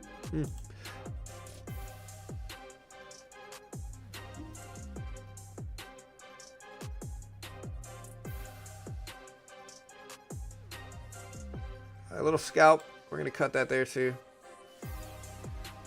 Just made another 20 bucks or so.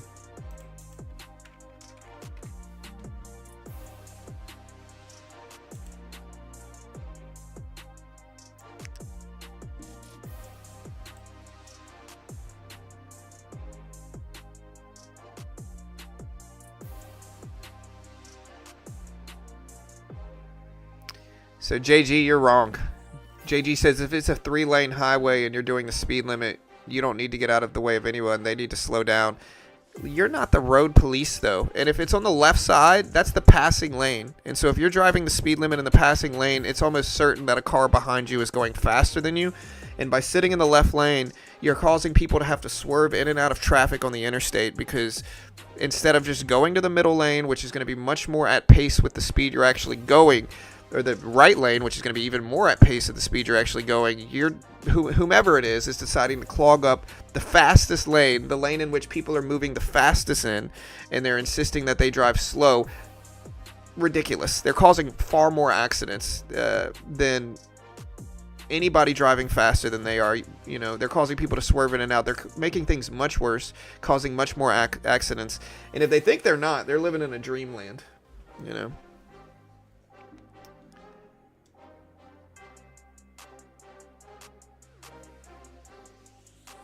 I haven't seen the end of that TWC. I haven't seen the end of it. I caught the first season. Never watched any afterwards. That's not one of the shows. My wife and I, we like Yellowstone. We like The Last of Us. We like Yellowstone. We like The Last of Us. We like Game of Thrones, House of Dragon. We like Stranger Things. Lately, we've been on Severance. We're on season 1 of Severance. Severance is great. But we haven't really got into The Walking Dead, unfortunately. Yeah, we got into Landman.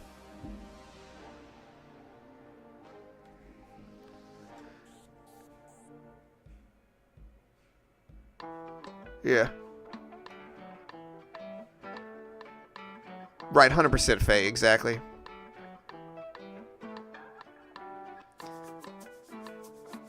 Well, I think it depends on where you are, JG. In Texas, there's absolutely a passing lane, and they'll pull you over if you're driving slow in it, 100%.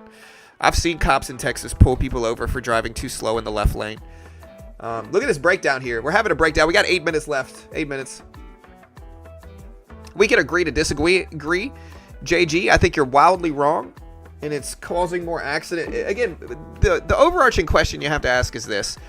If you're in the left lane, and the right lane is moving much more at pace with the speed you're going, right? In the left lane, everybody behind you is riding your butt. They're moving faster than you. Why intentionally, like, try to police the road? It causes far more accidents than anything else. You know, again, it comes from just like a need to control people, I think, to be honest. Like, that's what I always assume. People that are in the left lane trying to go super slow, getting weird if you try to pass them. It comes from a need to control people. And it causes more problems, you know. But again, it's all love. We could agree to disagree. I think that's wrong. But, you know, maybe I'm wrong.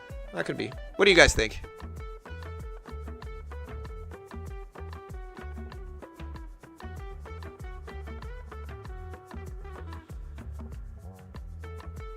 Yeah. No, I never saw Reacher. Move, get out the way, Cohen. I love it, man. That's my generation too. That and like Blueberry Yum Yum, you know, and all that stuff. Look at that 22.2 level, bro. I'm telling you, this is the level I was using on Top Step TV yesterday. 22.2. Made money on Top Step TV yesterday. This was the level that I was talking about on the show. Still confirming. 8:30, 9:30 in the morning, still confirming. So 22.2 seems like a level. I can't guarantee anything. Not an investment professional. I'm not liable. I have no freaking idea. But yeah.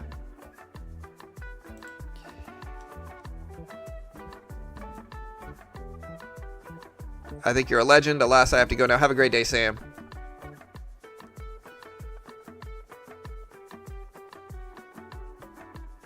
Looks like most people believe I'm right, but you know. Regardless of anything else, I just wonder why sit in the left slow lane if people are going faster than you. It's called obviously, like, logically, it causes people to have to like swerve in and out just to pass you, because they're gonna pass you. You're causing them to go through a lot more work, and the other lanes are gonna be more at pace with which way you're going, like the speed at which you're going. I always wondered that. Usually, I just assume that they don't really understand driving, and like they're maybe new and they don't understand the left lanes mostly for passing universally everywhere. And so they just kind of don't understand that nuance and they're just kind of oblivious. But all right, we're breaking down. We hit 185 here. I'm going to move this level up just a tad bit to confirm that. So yeah, we hit 185s. Buyers stepped in, 22.2s. We've had pretty good accuracy today. We've only had a couple losing trades and mostly green trades. Got a little cushion of the day to start the day. We got less than 5 minutes now, about 4 minutes left until the opening bell, team.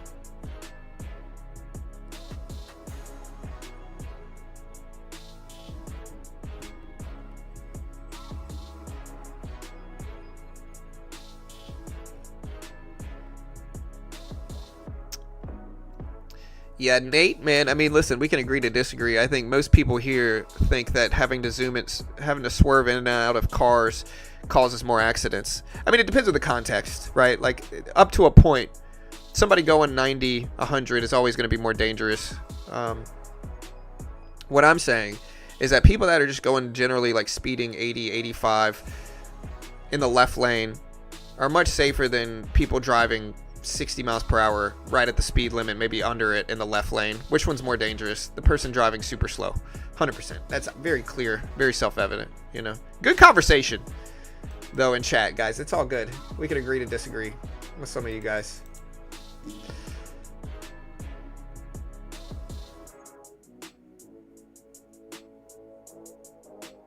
Yeah, look, the market's testing lows here. Let's see if it holds under 22.2. 22.2 seems like a level. Seems like a level.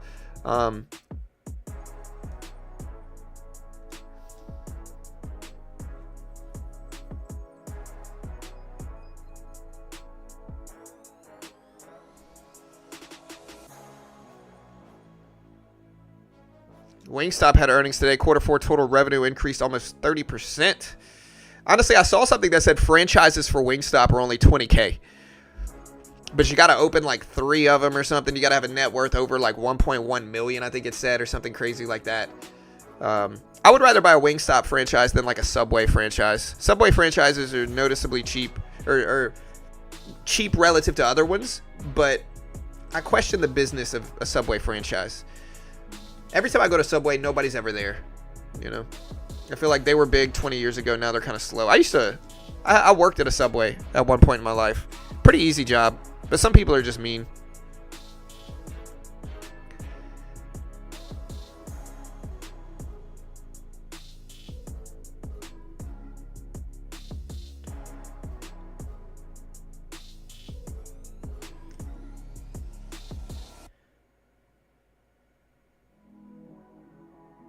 PepsiCo executive says recent inflationary macro and regulations is becoming a very meaningful part of how the company thinks about long term.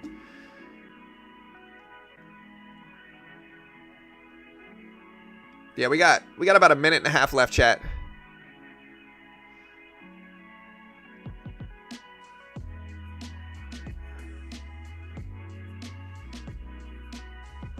Yeah, I mean, I think it depends. Like, I think if you're going faster than everybody else, staying in the left lane is justifiable. All right, look at the market rebound all the way back up, way over 22.2s.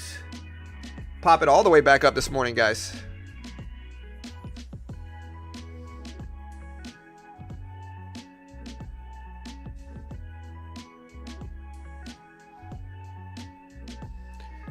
What's y'all Subway sandwich? Mine is a meatball on Italian herbs and cheese. Toasted. You know? That's like my go-to sandwich.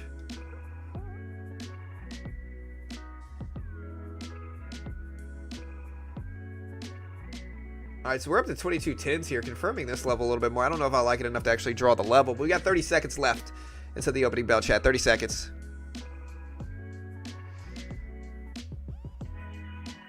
I like the chicken teriyaki. That was pretty good too.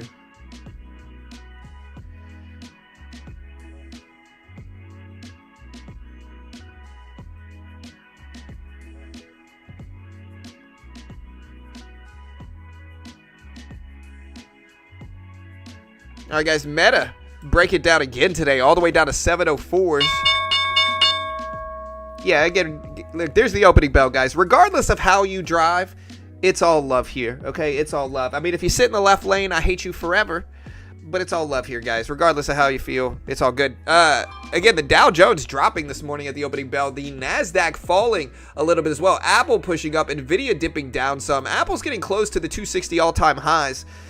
Looking at some other stocks, though, we got Microsoft down a little bit since the opening bell. Meta's definitely down. We got Netflix slightly down. We got Google up there. You can look at like AMD. AMD's breaking all the way down to 113s here. Tesla up a little bit this morning. It looks like. No? Hold on, let me see. Yeah, Tesla's up at the opening bell. Amazon's breaking down.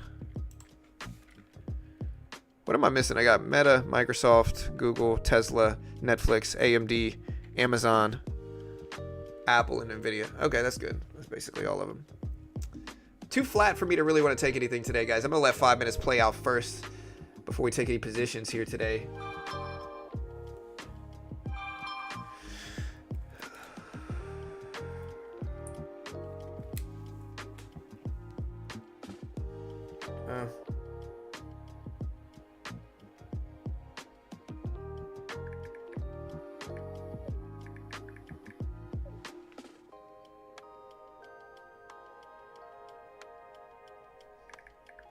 Man, look at Tesla rip it up to almost 360. All right, we're testing lows at 22,184s. Nvidia's dipping down some too. Look at this tap on. All right, we're gonna have to. 185s, 183 seems to be a level here. Tesla rip it up. Google rip it up today.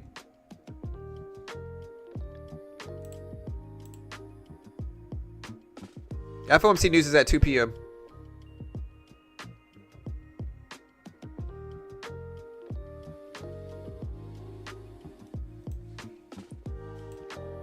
All right, markets looking weak.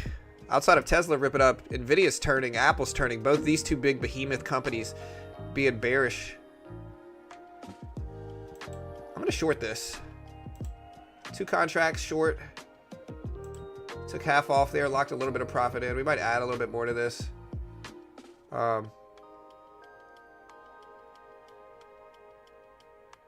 It's just 1 contract though. We'll add a little bit more to it at the top. See if it breaks down some more quickly here. And it's not. I'm gonna have to cut that pretty quick. That's a big retracement. Kind of worst case scenario there. And now it's gonna break down more. Is it? All right, I'm gonna jump right back in. Immediately start to capitalize on this trade. All right, made our profit right back there. That's good. It filled the gap. My original direction was correct. Yeah, I'm gonna switch accounts here. Cause yeah, because we ended up like hitting our max loss on this one accidentally yesterday. I want to try to make it back. All right, look at Apple, Nvidia rebounding back up. This might drag the Nasdaq back up too. Look at Nvidia here. It's right at, or Apple is right at the previous close, right at the 200 exponential.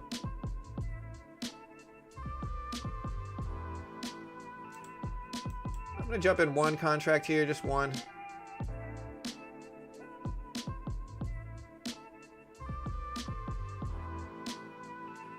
Try to hold this break even or so.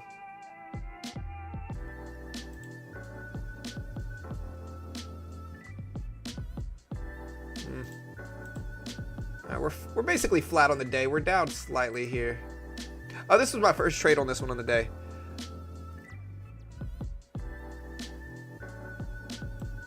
I'm gonna short at the top of this range. Try to add some up to 2. All right, there's 2. See if we reject. Took half off there. Nice. Okay, we made most of our money back.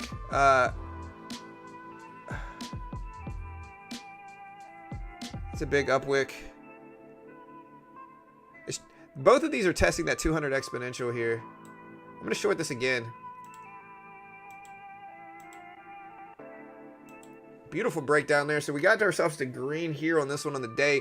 Beautiful rejection at 22.2s. So now we're green in both of these. Both accounts we've traded on were green today. Try to build up a cushion so we can take a larger size. Nvidia's back over the previous closing price though.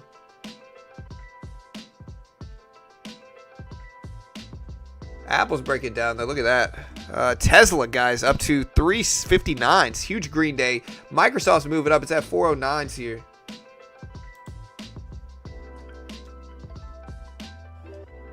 Sorry, I'm catching back up on chat.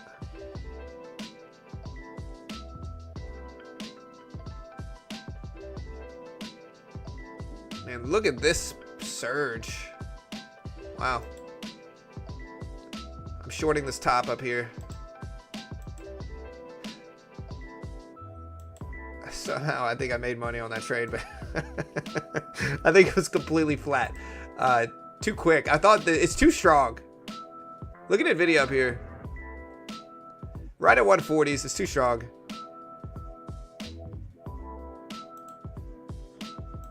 Alright, I'm shorting this. Look at that short. You love to see it. That was a beautiful short.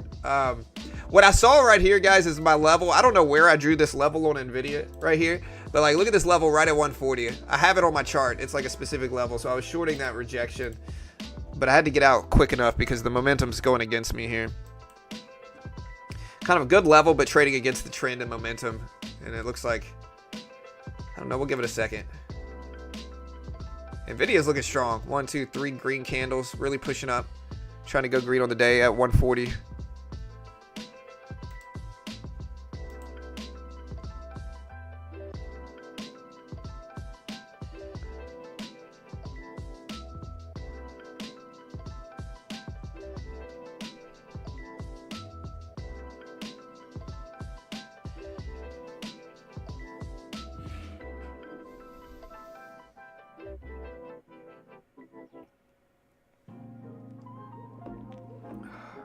How you guys doing today? Again, we're day trading on Top Step. This is what we're doing today. So if you're wondering what we're doing,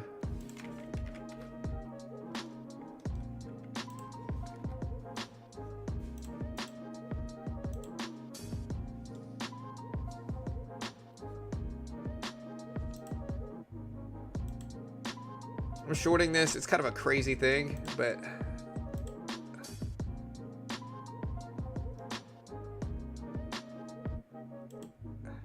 I took almost all of it off, and I think, I don't know if I made money. I did make, I got off flat. I still like a short because Nvidia's struggling to get over 140, but if it bounces at this 200 exponential, look at this X200 EMA right at 139.75. If it bounces there, it makes another push up. We're kind of in a really interesting spot. Then this might rip up, right? Look, there's Nvidia bouncing right here at the 200 exponential. I kind of like buying this dip in hindsight, actually. I'm going to buy this dip. We're going to take larger size here, too, if we can. I'm going to scale into some size here. Don't copy me, guys. All right, I just took half off there. We took the other half off, too. So, a quick little $20 gain. We took larger size, but it was a very small little scalp. We're up almost 100 on the day. We're getting close to it. I'm going to buy this pullback too, I think.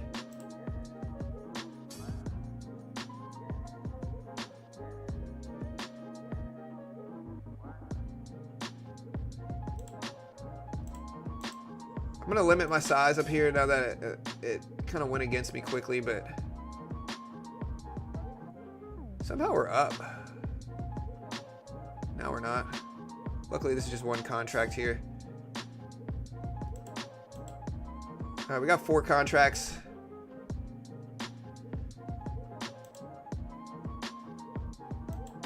I took some size off too. I don't like the, even if it bounced at 2, I don't like it.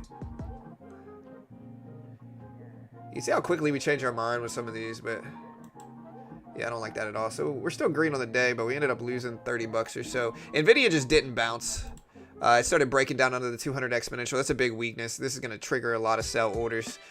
Depends on what Nvidia does, though. All right, I'm going to jump in short. There we go. Beautiful trade. Let's see what we do on the rest here. This is very weak looking, I think, too. So we might add some more if it retraces up more. Looks like we're not going to need to, though.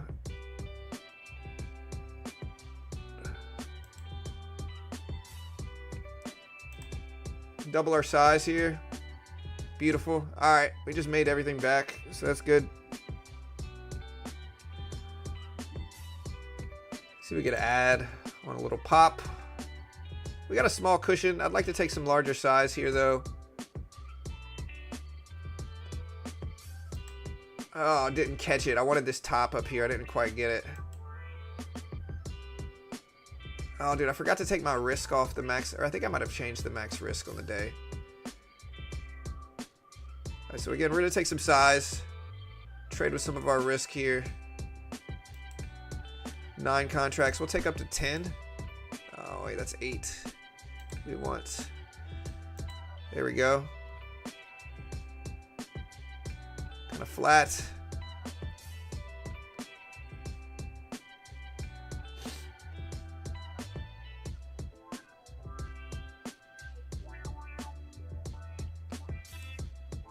Dude, I don't know where this thing's going. I thought it was a good trade.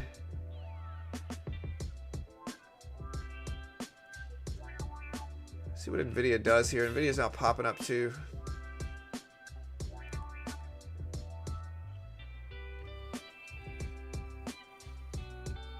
Now we're slightly red on the day here, but this is just going back and forth. I want to give this time, to be honest, but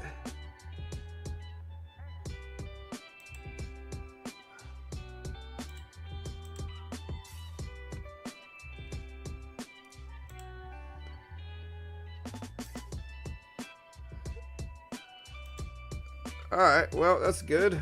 Back to green. The short would have worked. I should have just... I think, I mean, we got pretty good stats today. Like, we're green, but I think I'm mismanaging it just a little bit.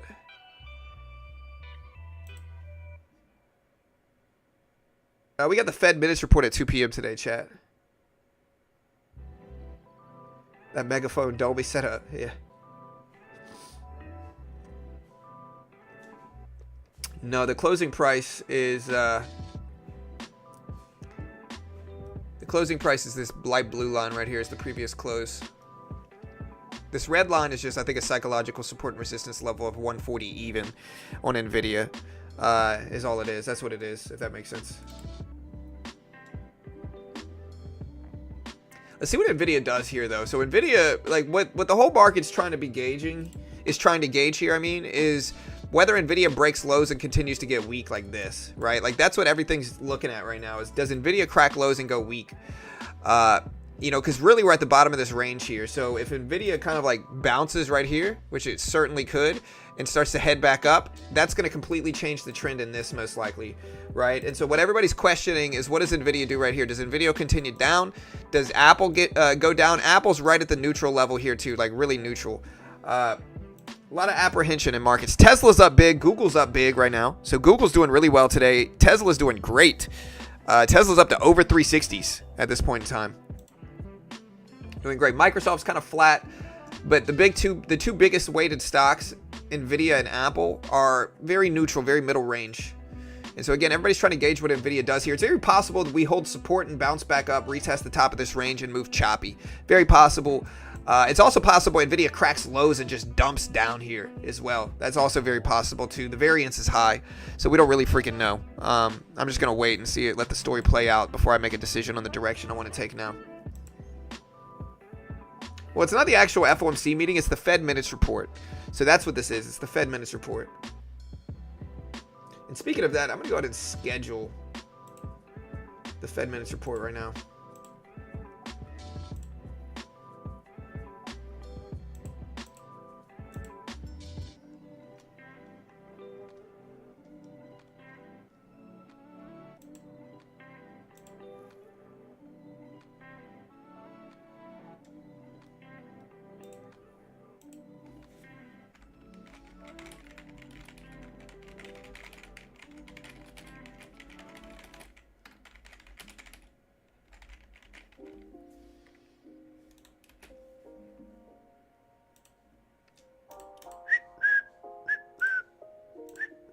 All right, so it is going to be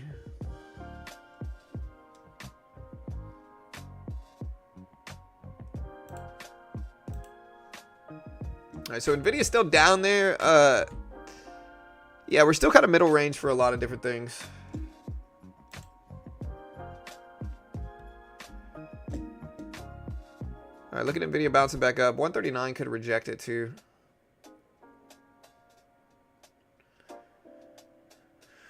You know, I've been sizing up. When I size up, the trades haven't been like working out well for me, really. So we're green on the day, but we're trying to have a size up that sticks. We got a cushion. We're trying to size up now.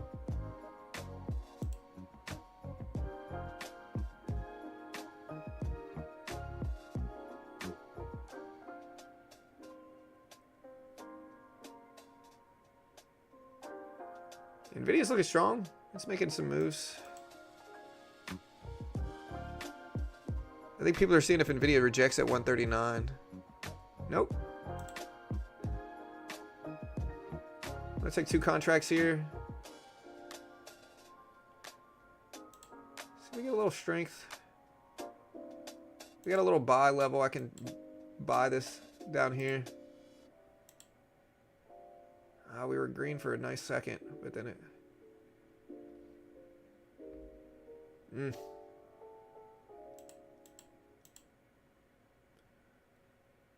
Yeah, I don't really like this at all.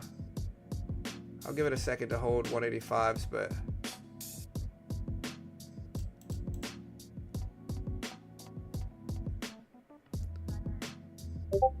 Depends on what NVIDIA does. Oof, I gotta cut this. Yeah, we ended up losing. Now we're red on the day, but it's kind of back and forth. We'll switch accounts, trade something else. This account we're down on much more. This is the account we're red on. We're green on the other two for the most part. So we can fight our way and make some money.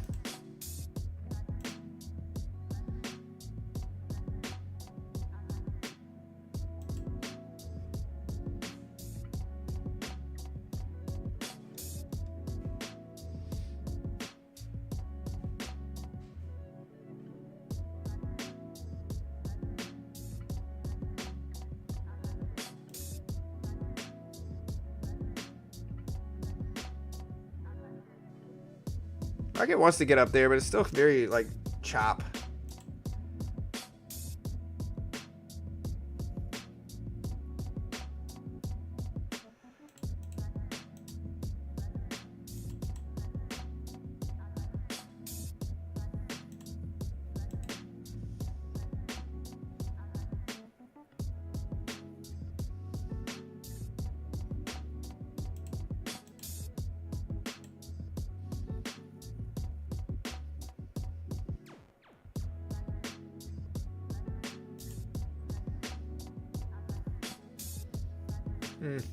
Market wants to fall or wants to bounce, but big red candle showing up.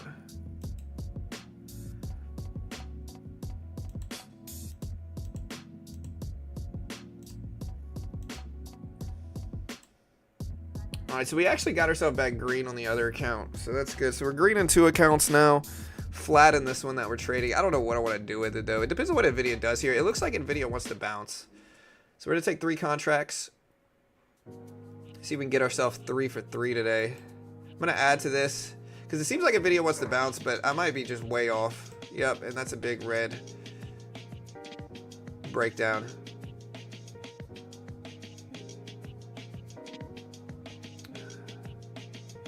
Well, we're right back up there. Now we're green on the trade. Let's add to this, see if we can get some better movements here. Could be a liquidity grab. Yep. Oof, that hurts. Oh, well, we're down on this one of the day anyway, but I don't want to trade anymore on this one. I'm going to switch back to the other one that I'm actually green on. Oh, that would hurt. What's some red action here? Hold on, we didn't have any economic data coming out either. I'm trying to see what's driving this.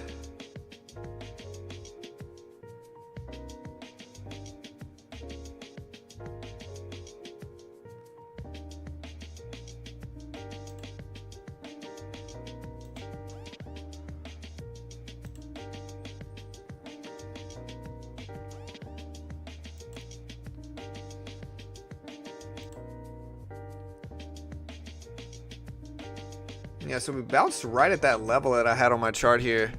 So believe it or not, guys, we got ourselves back to down only $12 now on this other account. I switched accounts. Like, look, I'll show you guys the trades. So we ended up losing pretty big. We lost 81, 78, and 43. So we lost about $205. We made back 55, 75, and 75 trading regular Nasdaqs. This is the only account I'll trade large on because I'm down on it enough, and so it doesn't really, like, I kind of got to swing for the fences at one point in time. But we'll see if we can go green on this one on the day now. I'm actually going to buy this dip, see if we can ride it immediately back up. Yep. Yep. All right, so you can see now we're actually green on this account. Like, look.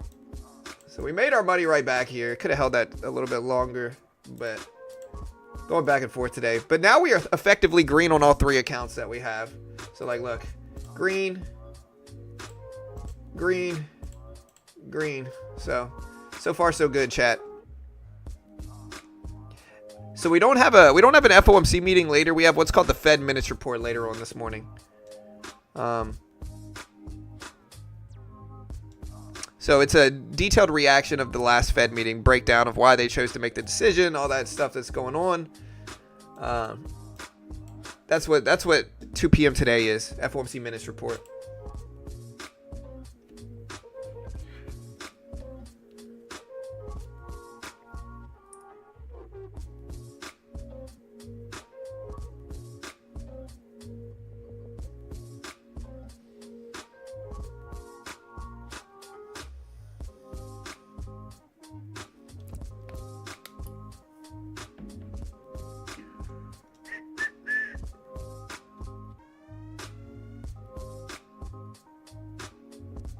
Is it smart or dumb to trade on the 10-second chart in the first 30 minutes? Dumb. I think trading on the 10-second chart is dumb regardless of where. Look at this level, though. 22 183s. I'm gonna buy this dip. You see, I'm very much scalping here, chat, is what I'm doing. Out. So far, so good.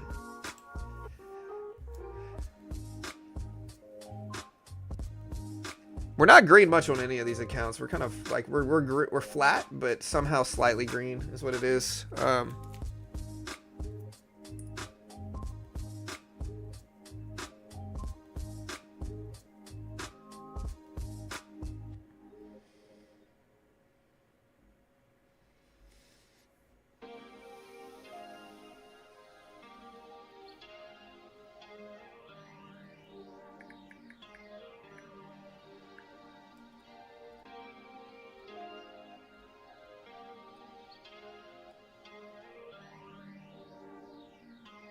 All right, guys, so we're starting to rebound back up.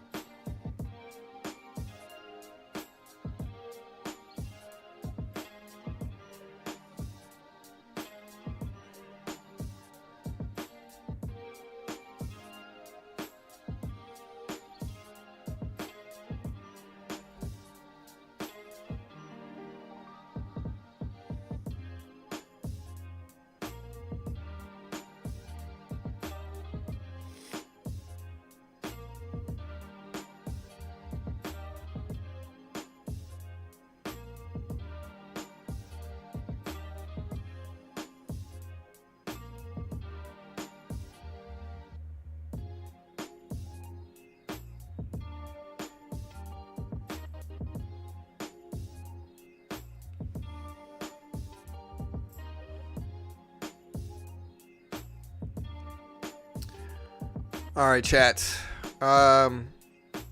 Still very flat range. Apple's moving up to 245s. Again, we're going to be back here for the Fed minutes report later on today, guys. So we will be back for the Fed minutes report.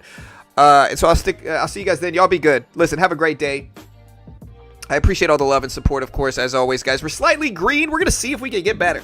We're going to see if we can get better later on today, guys.